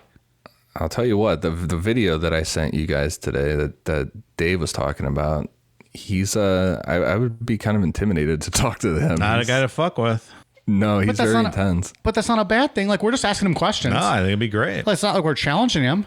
Also, fuck, I don't blame him for being intense. Like, fuck this guy. I'm intense too. Maybe I need to interview him, and then the both of us will just fucking start a riot. That's what happens when I'm all jacked up on Mick Ultra and IPAs. My NASCAR boy won a championship. I'm ready to go. Boy. Anyways, we'll see if we can get this guy. So Frank was the first person to publish online about DOS and the branding of women. This caused some stir in NXIVM, and some members left, but Keith was able to write this off as Frank being a disgruntled ex-employee who had it out for the group. And that's kind of how it'd been. He had portrayed Frank like that to the group for years because Frank had been going at Keith for years. This left Sarah and the rest of the group working to expose Keith. They were disappointed because at the same time, the FBI didn't seem to be doing much to investigate the claims. Ramping up the effort, they contacted Barry Meyer from the New York Times with the story. Barry thought the story was worthy of being in the New York Times, but he needed a member of this group who defected to go on record. the chances of getting the story published with a bunch of anonymous sources was pretty slim. And this is detailed really well in the vow. All of their nervousness, being reluctant to actually go on record because they know what Keith does to people legally, and just publicly admitting, or, you know, I guess the shame of saying like, yeah, I was fooled into this. Yeah, nobody wants. I have a brand on me. Sure, nobody wants that. But as a group, they all decided to go on record, and Barry wrote the story. However, once it was written, bigger news kept bumping it from being published. The Harvey Weinstein charges started to explode in the media, so that was obviously front page material. With the Me Too movement sparking from all the Harvey Weinstein stuff, it made what Keith was doing in DOS even more relevant. And on October 17th, 2017, the story finally ran, titled "Inside a Secretive Group Where Women Are Branded." Once that story broke, the rest of the media picked it up and ran. This caused a mass defection of NXIVM members worldwide. Like, people are like, wait, what the fuck? This is a self-help group. Right. Yeah. Where's all this sex trafficking going on? Like, where is this coming from? See you later. This didn't faze Keith's inner circle, including India Oxenberg. Catherine Oxenberg ramped up her efforts to get her daughter out of NXIVM and started going on shows like 2020 and Megyn Kelly's show with her story. She seemed to have a lot to do with keeping this story out in the public eye. Yeah, she really did.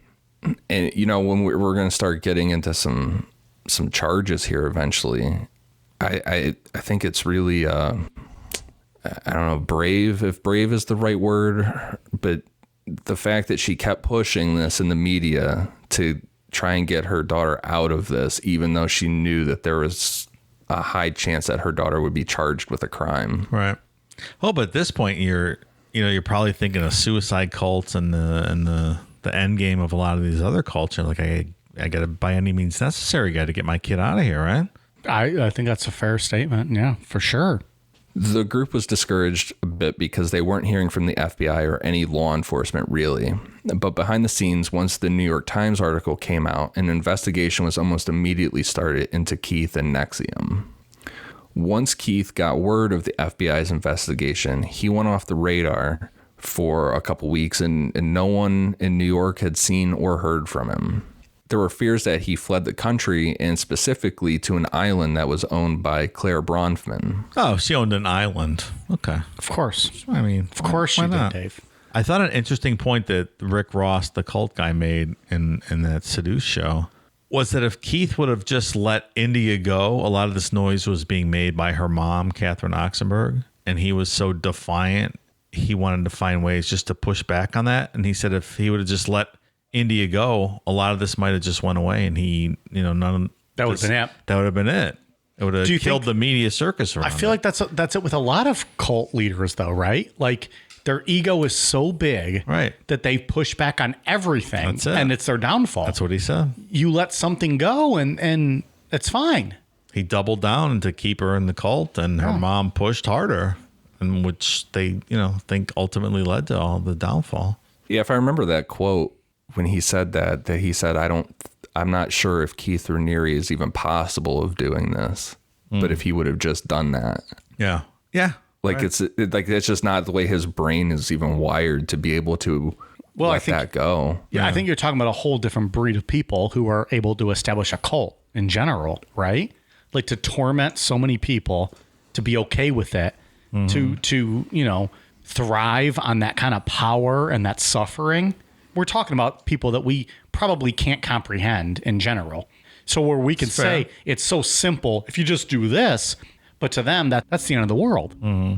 Giving up that little bit of power, I think. I don't know. Clearly. Like this story, you can pull from so many different cult stories, but it's the same thing like in the end of Jonestown.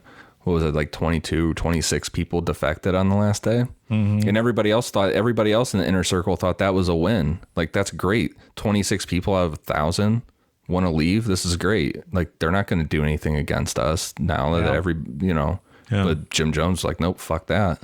That's too much defection for him at one time. Yeah. That's a great point. So a search warrant was issued for Keith's email account on January 18th, 2018, and an FBI agent filed a criminal complaint against Keith in the U.S. District Court for the Eastern District of New York on February 14th, 2018. You know what his email address was? What's that? Vanguard Volleyball at hotmail.com. Vanguard Volleyball. Hotmail. And he had a fucking Hotmail address. Come on, his dude. backup account. Are you being for real or are you thinking a joke? No, I don't know. I was like, well, the way you followed up with it, I was like, oh shit, he might be for real. I was going to make a joke that like his backup account was like knee pads at hotmail.com. His backup was like, you know, fucking Velcros at hotmail.com. Velcro Daddy 6969. Show me that poon 69 at hotmail.com. Loves Veg Close-Ups at yahoo.com. Hi, my name's Keith at AOL.com. Yeah, he looks like a dude that would have some old ass like 90s, like early 90s email address like AOL or. Yeah. Of course he would. Dungeon Master 1097 AOL.com. How about just Vanguard at AOL.com? This fucking puss bag. I will fucking beat the shit out of him. I'm pretty loaded at this point. Yeah, you and me both, brother. We've been drinking IPAs tonight. We got this, hey, our good friends at Wrecking Crew Brew Works. Yeah, that's pretty tasty. They're a local brewery here in town. Got an IPA, got a whole fucking, what's this thing called? Pants Off, Dance Off? No, Dance Off, Pants Off? This growler. Growler. Of Pants Off, Dance Off IPA. Dave and I have been swilling on that. He's also been doing some whiskey, so, you know. So in March of 2018, authorities got a tip in the form of an Instagram post by first-line slave Nikki Klein. Nikki had posted a photo of herself basically right in front of Keith's villa in Puerto Vallarta, Mexico, that led authorities straight to him, which is so fucking stupid. Like, you have to imagine Keith at that moment, he would be like, are you fucking kidding me? Right. She was up on a pole, too, like, woo! I'm in Mexico! Well, but wait a minute. Do we think it was on purpose, though? No, I Absolutely don't think so. not. You think she fucked up? Oh, yeah. She's still a very much believer in him. Oh, okay. No, that was not on purpose at all. She's just a fucking moron. You got to take off those location tabs on your social media posts. That's 101 social media. Like, you don't put your location tab on. Well, When your I don't know. sex guru is running from the FBI. Especially that. I don't even do that. And I'm running a Necronomipod over here. I'm just saying that's social media 101. Don't have like your locations on. Also, if he has access to Claire's money, maybe go somewhere more interesting than Puerto Vallarta. I don't know. Maybe that was to throw people off. No. Like, I don't know. Go to her island. Her private island that she owns might be a good Yeah, spot. that would be where I'd go. Just fucking, I would never leave. If I had that much money, build my own internet and Wi-Fi from there. Fuck. Turn your locations off, people. I mean, well, unless you need help, put your locations on. But don't ever put your locations on. That's terribly dangerous. Like, you put out a tweet, and a lot of times it has like your exact location tagged to it. Like, where people can click on the tweet and then click on where you're located. Pull up a map. If you don't turn off location services, it can find exactly where you are. Interesting. I'm sure it can find exactly where you are anyways, but to like the common person. I am in Ohio right now. Yeah. As am I. Yeah. At the time, Keith had requested that Allison Mack, Lawrence Hausman, and Nikki Klein come visit his villa in Mexico to a commitment ceremony for Keith that in reality was just a group blowjob. Heyo. Group. But hey, girls, fly down to Mexico for a group blowjob. Okay, Keith. Sure. Yeah, they just go along with it. I don't know. He just had these women completely brainwashed. But it never happened for Keith. It was interrupted when the Mexican authorities arrested him. When police arrived, Lauren and Keith barricaded themselves in the master suite, with Keith attempting to hide in a walk-in closet. From all accounts, he was curled up in a little ball, super scared, hiding in the closet. Of course he was. So no final blowjob for Keith. Oh, poor guy. Man, so sad. Keith was indicted on multiple charges related to DOS, including sex trafficking, conspiracy for sex trafficking, and conspiracy to commit forced labor. The indictment alleged that at least one woman was coerced into sex with Keith, who forced DOS members to undergo the branding ritual alleged by Sarah Edmondson and others. United States Attorney Richard Donahue stated that Keith, quote, created a secret society of women with whom he had sex and branded with his initials, coercing them with the threat of releasing their highly personal information and taking their assets. On April 20th, 2018, Allison Mack was arrested and indicted on similar charges to Keith's. According to prosecutors, after she recruited women into first NXIVM and then DOS, Allison coerced them into engaging in sexual activity with Keith and performing menial tasks for which Keith allegedly paid her. That's where Allison fucked up big time, because there's emails with her asking to be paid and Keith agreeing to pay her for things like bringing India Oxenberg to him. Yep. Allison was further alleged to be NXIVM's second in command after Keith. On April 24th, Allison was released on $5 million bond pending trial and held under house arrest with her parents in California. You know, I think it's interesting to note that India was still living with Allison at her apartment in Brooklyn at this time. Yeah.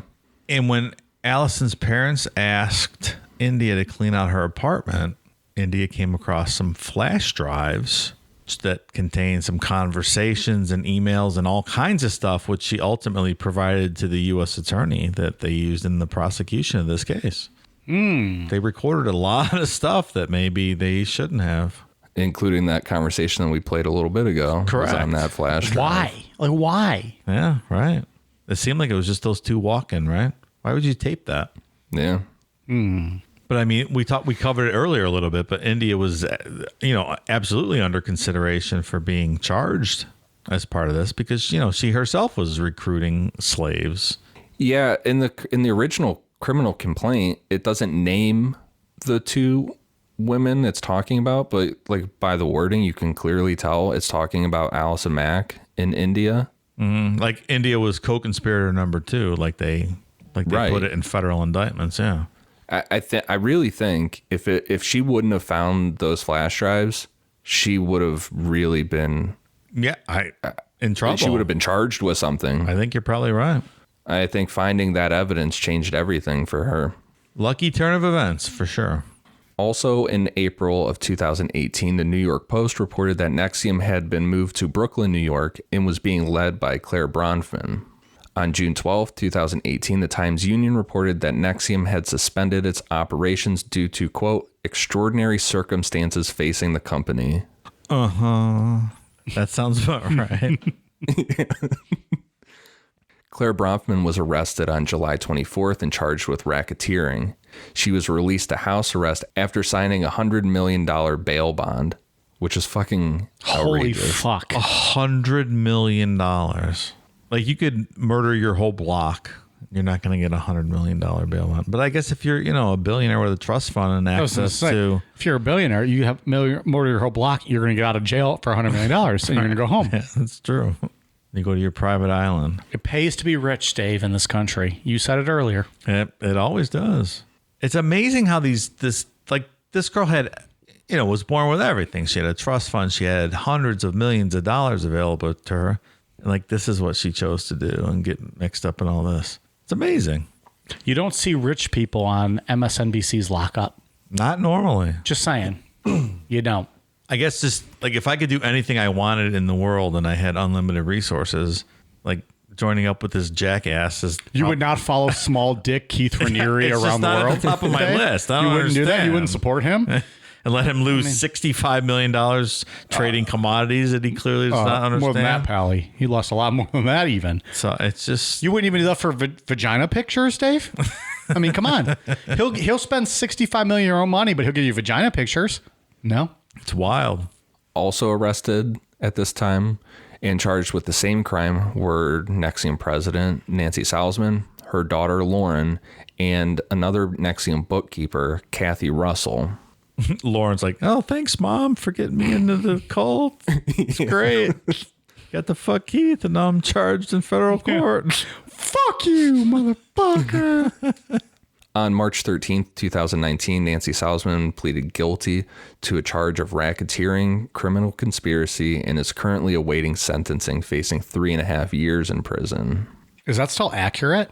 Like over a year? She's not been sentenced yet. It's almost 2 years ago. Yeah. God damn. COVID fucked everything up. But she's still sitting in prison, or is she out? What did we say about She's her? on house arrest. She's on house arrest. Okay. Mm-hmm. Also in March 2019, Lauren Salzman pled guilty to racketeering and racketeering conspiracy and is currently awaiting her sentencing, facing 20 years in prison. Also house arrest? Yes. And hers is more than her mom's because she was aware of the young woman who was locked in the room for 2 years. Good. She was recruiting women into DOS when she knew full well what was going on. There was a 16-year-old locked in prison for 2 years. She was 16 when Keith started having sex with her. Oh, okay. She was an adult when, I mean, it doesn't make it any better. But for the sake of it, she was an adult when she was locked in the room. But still, not good. She was well aware of it. She helped out in it. She threatened that woman with, let's hope if you don't stay in this room, then we're just going to go drop you off at the Mexican border and just leave you there with nothing. Stuff like that. Well, she deserves those 20 years if she's going to get them. On April 8th, 2019, Allison Mack pled guilty to racketeering and is awaiting sentencing, facing 40 years in prison. 40 fucking years. She's also out on house arrest. Well, that's the end of that career, right? Man. Yeah. She's getting any roles. And good. And this was actually a learning experience for me as far as racketeering was concerned, because I always thought of racketeering just in like mob ways where it was just money related and they could just charge people, for, I did too, for certain money things. I didn't realize that like sex trafficking and all this stuff could just be lumped in under racketeering. I did not also. That makes sense. Pretty broad definition. Yeah. Yeah, I always assumed racketeering, like you just think back to the mob and, whatever fucking they're doing there with their monies. But, okay, lock these motherfuckers up. On April 19th, 2019, Claire Bronfman pled guilty to charges of harboring an alien and identity fraud. Bookkeeper Kathy Russell also pled guilty to visa fraud. On September 30th, 2020, Claire Bronfman was sentenced to 6 years and 9 months in prison. God damn, that was like a month ago. Yeah. It was like 2 months ago. And we're going to get into Keith's trial in a minute. But as soon as I saw what Claire Bronfman got sentenced to, I knew Keith Raniere was fucked because, like you said, Dave, if you're rich in this country, you don't go to prison. And if someone at Claire Bronfman status goes to prison for 6 years, right, you're done. Everybody's done. Keith's federal trial began on May 7th, 2019. Prosecution witnesses included Lauren Salzman, Mark Vicente, and victims, these are all aliases, Sylvia, Daniela, and Nicole, and cult expert Rick Ross. The defense rested without calling any witnesses. And it's not good for Keith. No, and those like the call that we played earlier, this whole time he's saying, I didn't know anything about this. I had nothing to do with the branding. This was completely outside of NXIVM. These women all decided to do it on their own. I just like to imagine the look on his fucking face when that USB drive was found and played in court, where him and Allison are talking about doing it. It's like, Maybe I shouldn't have recorded that. That's not me on that call. I don't know who that is. Wasn't me. What did Shaggy always say? Wasn't me. Yeah. They caught me on camera. Wasn't me. How dare you bring Shaggy's name into this fucking scumbag's life? And I remember India did not end up having to testify in this case, presumably because she found the flash drive and provided, Here you go, motherfuckers. Yeah. I'm going to ride off into the sunset.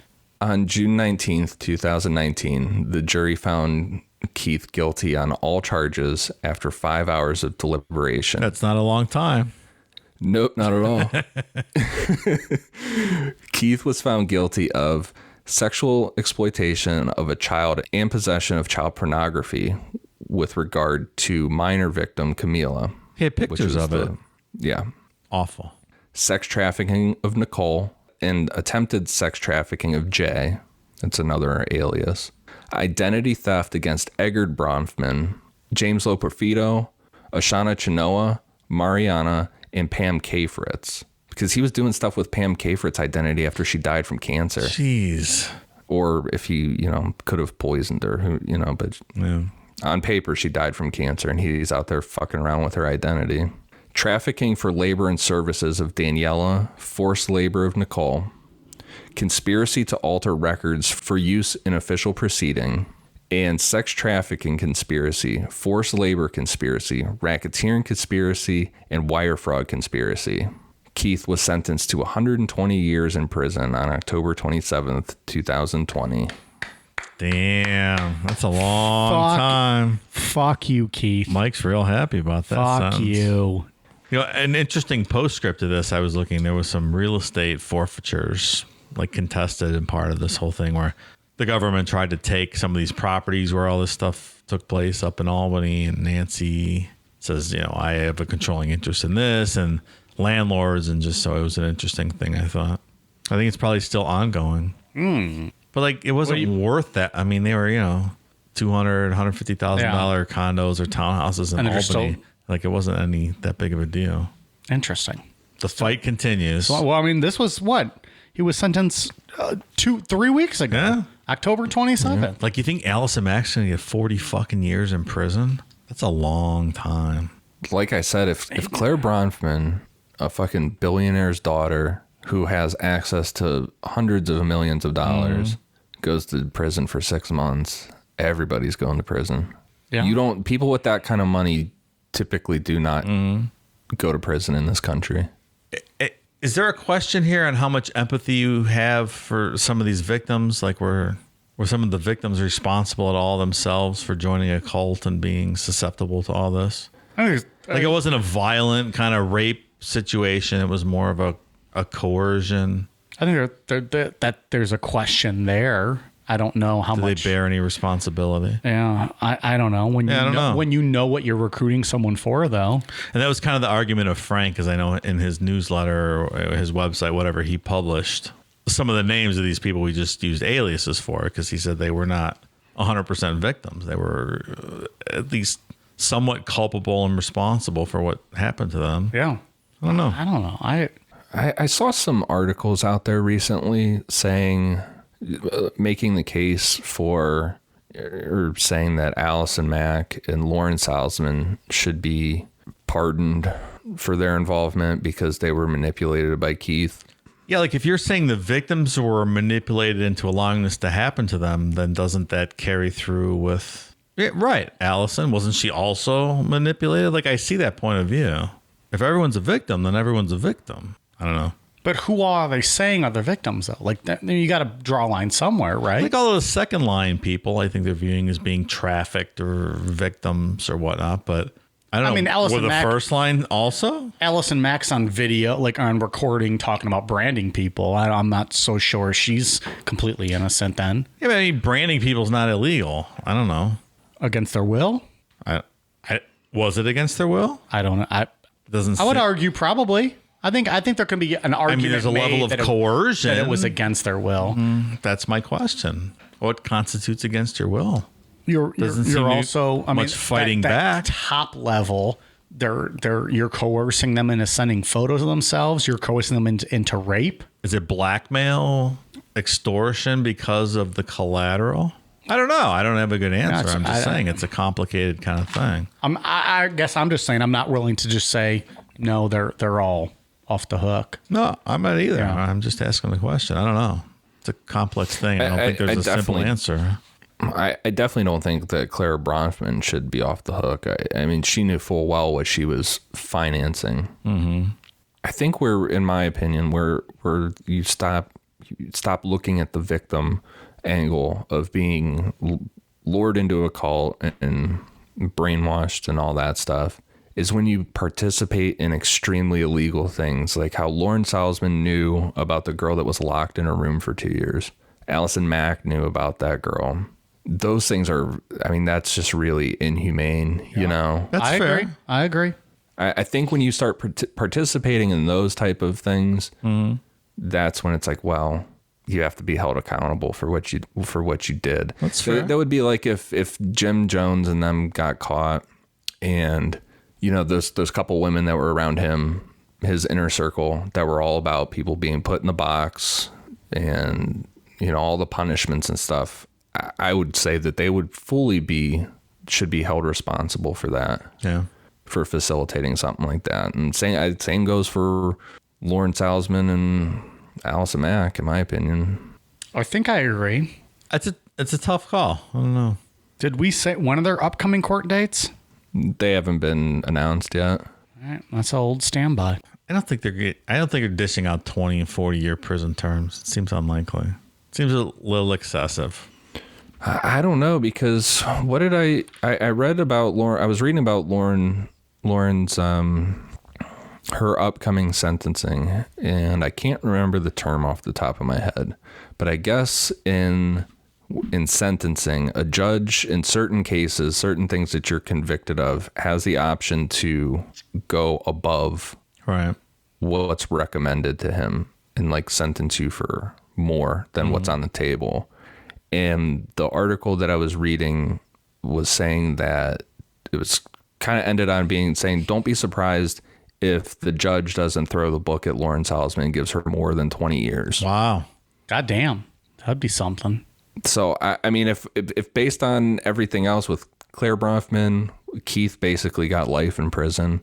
I wouldn't be surprised if Allison Mack doesn't get the full 40 years. And then Lauren Salzman gets an extra 20 slapped on her and does 40 years too. What the fuck's going to happen to our cult then when we get busted? Everyone's going to jail. Fuck. I'm not. God damn. Well, Dave made it very clear he's not going to jail, so someone's going to take the fall for him. Someone's going to have to take that fall. I mean, I do feel bad for Allison Mack. I don't. I do not at 100%. In a way. I do. I don't feel by any stretch is a 40-year prison sentence applicable in this matter. I feel that she was manipulated into what she did, clearly. And I would say that Nancy Salzman brought her daughter, Lauren, into this. And I think that's a extenuating circumstance that should be taken into consideration. Possibly for that. I agree with that. I just feel like like I said, when you cross a line into breaking really inhumane laws, like, yeah, not just knowing about the fact that the woman was in a locked room for 2 years, but giving her food, being a part of that, that's when, you know, you have to face some consequences for doing that to somebody. Yeah. I don't disagree. And the whole sex trafficking thing. I mean, Allison Mack was getting paid. She asked for money to bring people to Keith. She knew exactly. You know, that's a whole other level of it. She knew exactly what she was doing the entire time.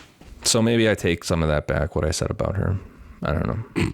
She pitched it to India Oxenberg thought that Allison Mack was one of her best friends, and here behind her back, Allison was asking for money from Keith to bring India to him as a sexual partner. So yeah, you're right. Yeah. I will say it's good though. It's nice to end a cult story with them, with the leader getting what they deserve. Every other time it's a little change of pace peacefully or kill themselves. A little bit of a change of pace. Yeah, I don't hate that. All right, Ian, you got anything else to say on NXIVM? That was a damn good series. I feel like we ended on like the hottest conversations and debate that we had for all 3 weeks. Pretty good. Yeah, not bad. I will say that he's probably the most hated person I've written about so far in the show. Damn. There's something about how sadistic he was with women that just really, I don't know. It just made me hate this guy. Well, and I understand what you're saying. So nasty.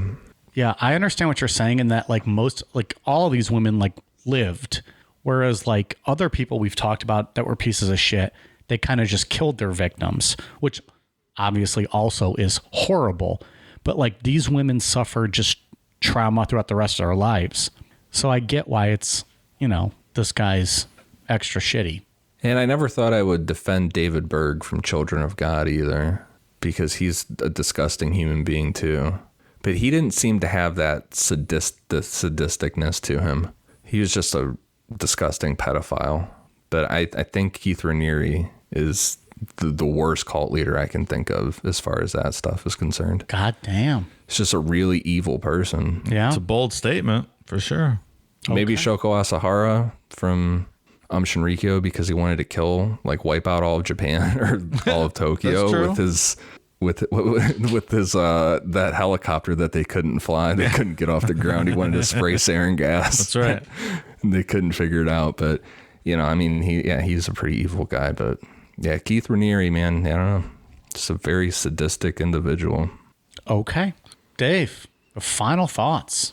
I'm curious to see what Lauren and Allison get as far as sentencing. I'll be following this. It will be very interesting to see. I'm torn as to whether there should be some leniency here or not. The kidnapping, for 2 years kind of deal is a bit extreme, but if you know about it, yeah. Someone's kidnapped. Well, that's what I mean. That's a bit of an extreme crime that requires some solid sentencing. But on the other hand, and you're recruiting girls into what you know is a sexually assaulted cult, I guess. Yeah, I don't know. That's tough. I don't know if they'll get the full extent of it.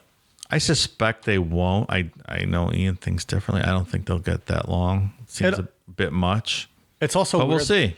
It's also where they've been waiting since 2019, right? It's a long when is this going to happen? Delay, right? I don't know. By the time that they actually go to court, and I know there's been a pandemic and it happens, but these people have been living relatively free, maybe an ankle monitor, whatever they have. Right. By the time they actually, is it going to be time served? And that includes your ankle monitor? I don't think it'll be time served. But I mean, you just don't know like what's going to happen here. We'll see. 20 years, 10 years, 5 years, 90 days. Shouldn't be much longer. Till we find out. Till we find out. Correct. He's not advocating for a certain amount Not of time. advocating for anything. I have differing thoughts here. Okay. I suspect Keith won't do well in federal prison. No, he probably will not. Dude, but don't you think he'll be protected though? Like, is he even going to get around other inmates? He's going to be like in his own cell. That's a good question. I would assume, right? I mean, Harvey Weinstein's just thrown in there with general population. I don't see why Keith would get any special treatment. All right. Well, we'll see. All right. We got some Patreon shout outs. First and foremost, we forgot this one the last couple weeks. Hope Vanderstelt. Thank you very much. Very overdue, Mike. I know you and Ian both fumbled the ball here on this shout out, so I'm glad you're finally getting to it. We made it right. We made it right. It's about fucking time. That's all I have to say. What I forgot to put it on the list, correct? Is that my fault? You and I both messed up, and apologies to Hope. We fucked up. Jessica Behrman, Adam Connor, Ahmed Kaharivic, Chelsea Showoff, Ethan Horn, Jenna Noes, Daniel Eftek, Catherine, Cody Manderville, Dean Picking, Leanna Mae Smith, Leilani, Carlson Derrig, Daniel Sound, Laura Weiss, Isabel Goodman, Annie Hank, Aisling Mulaki, Jesse, Cheyenne Wilkie, Zachary, Leanna Thomas, Jensen Frost, Judy Brenna, Lori Stanek, Tyler Emmerich, and is that a probe in your pocket or are you happy to see me? Oh, and also Donald Cook. Thank you. These fucking guys. Probe for sure. Probably a probe. Thank you very much. We are at patreon.com/Necronomipod. Ian, what do you got? First, I have a shout out to Angie T for the Jonestown book. Thank you very much. I have not read this book, so I'm excited to get into it here soon. And then for iTunes, I have shout outs for Martian Ame, Jen Chavez, and Sasha May. Thank you guys for the awesome reviews. All right, we got a new segment tonight, and it's Dave reading hate messages. I'm going to do the bad review corner from iTunes because I think they're really funny. Bad reviews coming from Dave. This one says... This is from last week. That's titled, Seems Better Researched Than Many of These True Crime Podcasts, and at least it's done very conversationally versus someone reading a script woodenly, but their humor leans to, quote, immature guy's locker room, end quote, to listen to more than one of these. So I'm not sure that this will be a repeat listen for I'm a Jealous Bitch 4971. That was who wrote that review. Yep. That's them. And the other one this week we have is, the title is Congratulations, and the review is on making the Ouija board completely uninteresting. Who sent that? Didn't love the Ouija board. It was adult virgin in mom's basement 6969. So apparently they didn't like that show. Spoiler alert, the Ouija board is a very boring topic. There's not much to it. Yeah, unless you want to talk about made up stories. That was the whole point. Yeah. Bringing the truth to the masses. I'm sorry that we told the story of the Ouija board fucking live in your mom basement. That's it. Hopefully no more next week. Yeah. I hope that's the last segment ever of Dave's worst reviews. Yeah. But, if they send them, we'll read them and we'll call them out, will. And we'll identify them by name as they sign them. We will. So, okay. We are on Twitter, Instagram, Facebook, YouTube at Necronomipod. We have stickers and koozies at Necronomipod.com. We have our merchandise at Amazon.com. Search Necronomipod.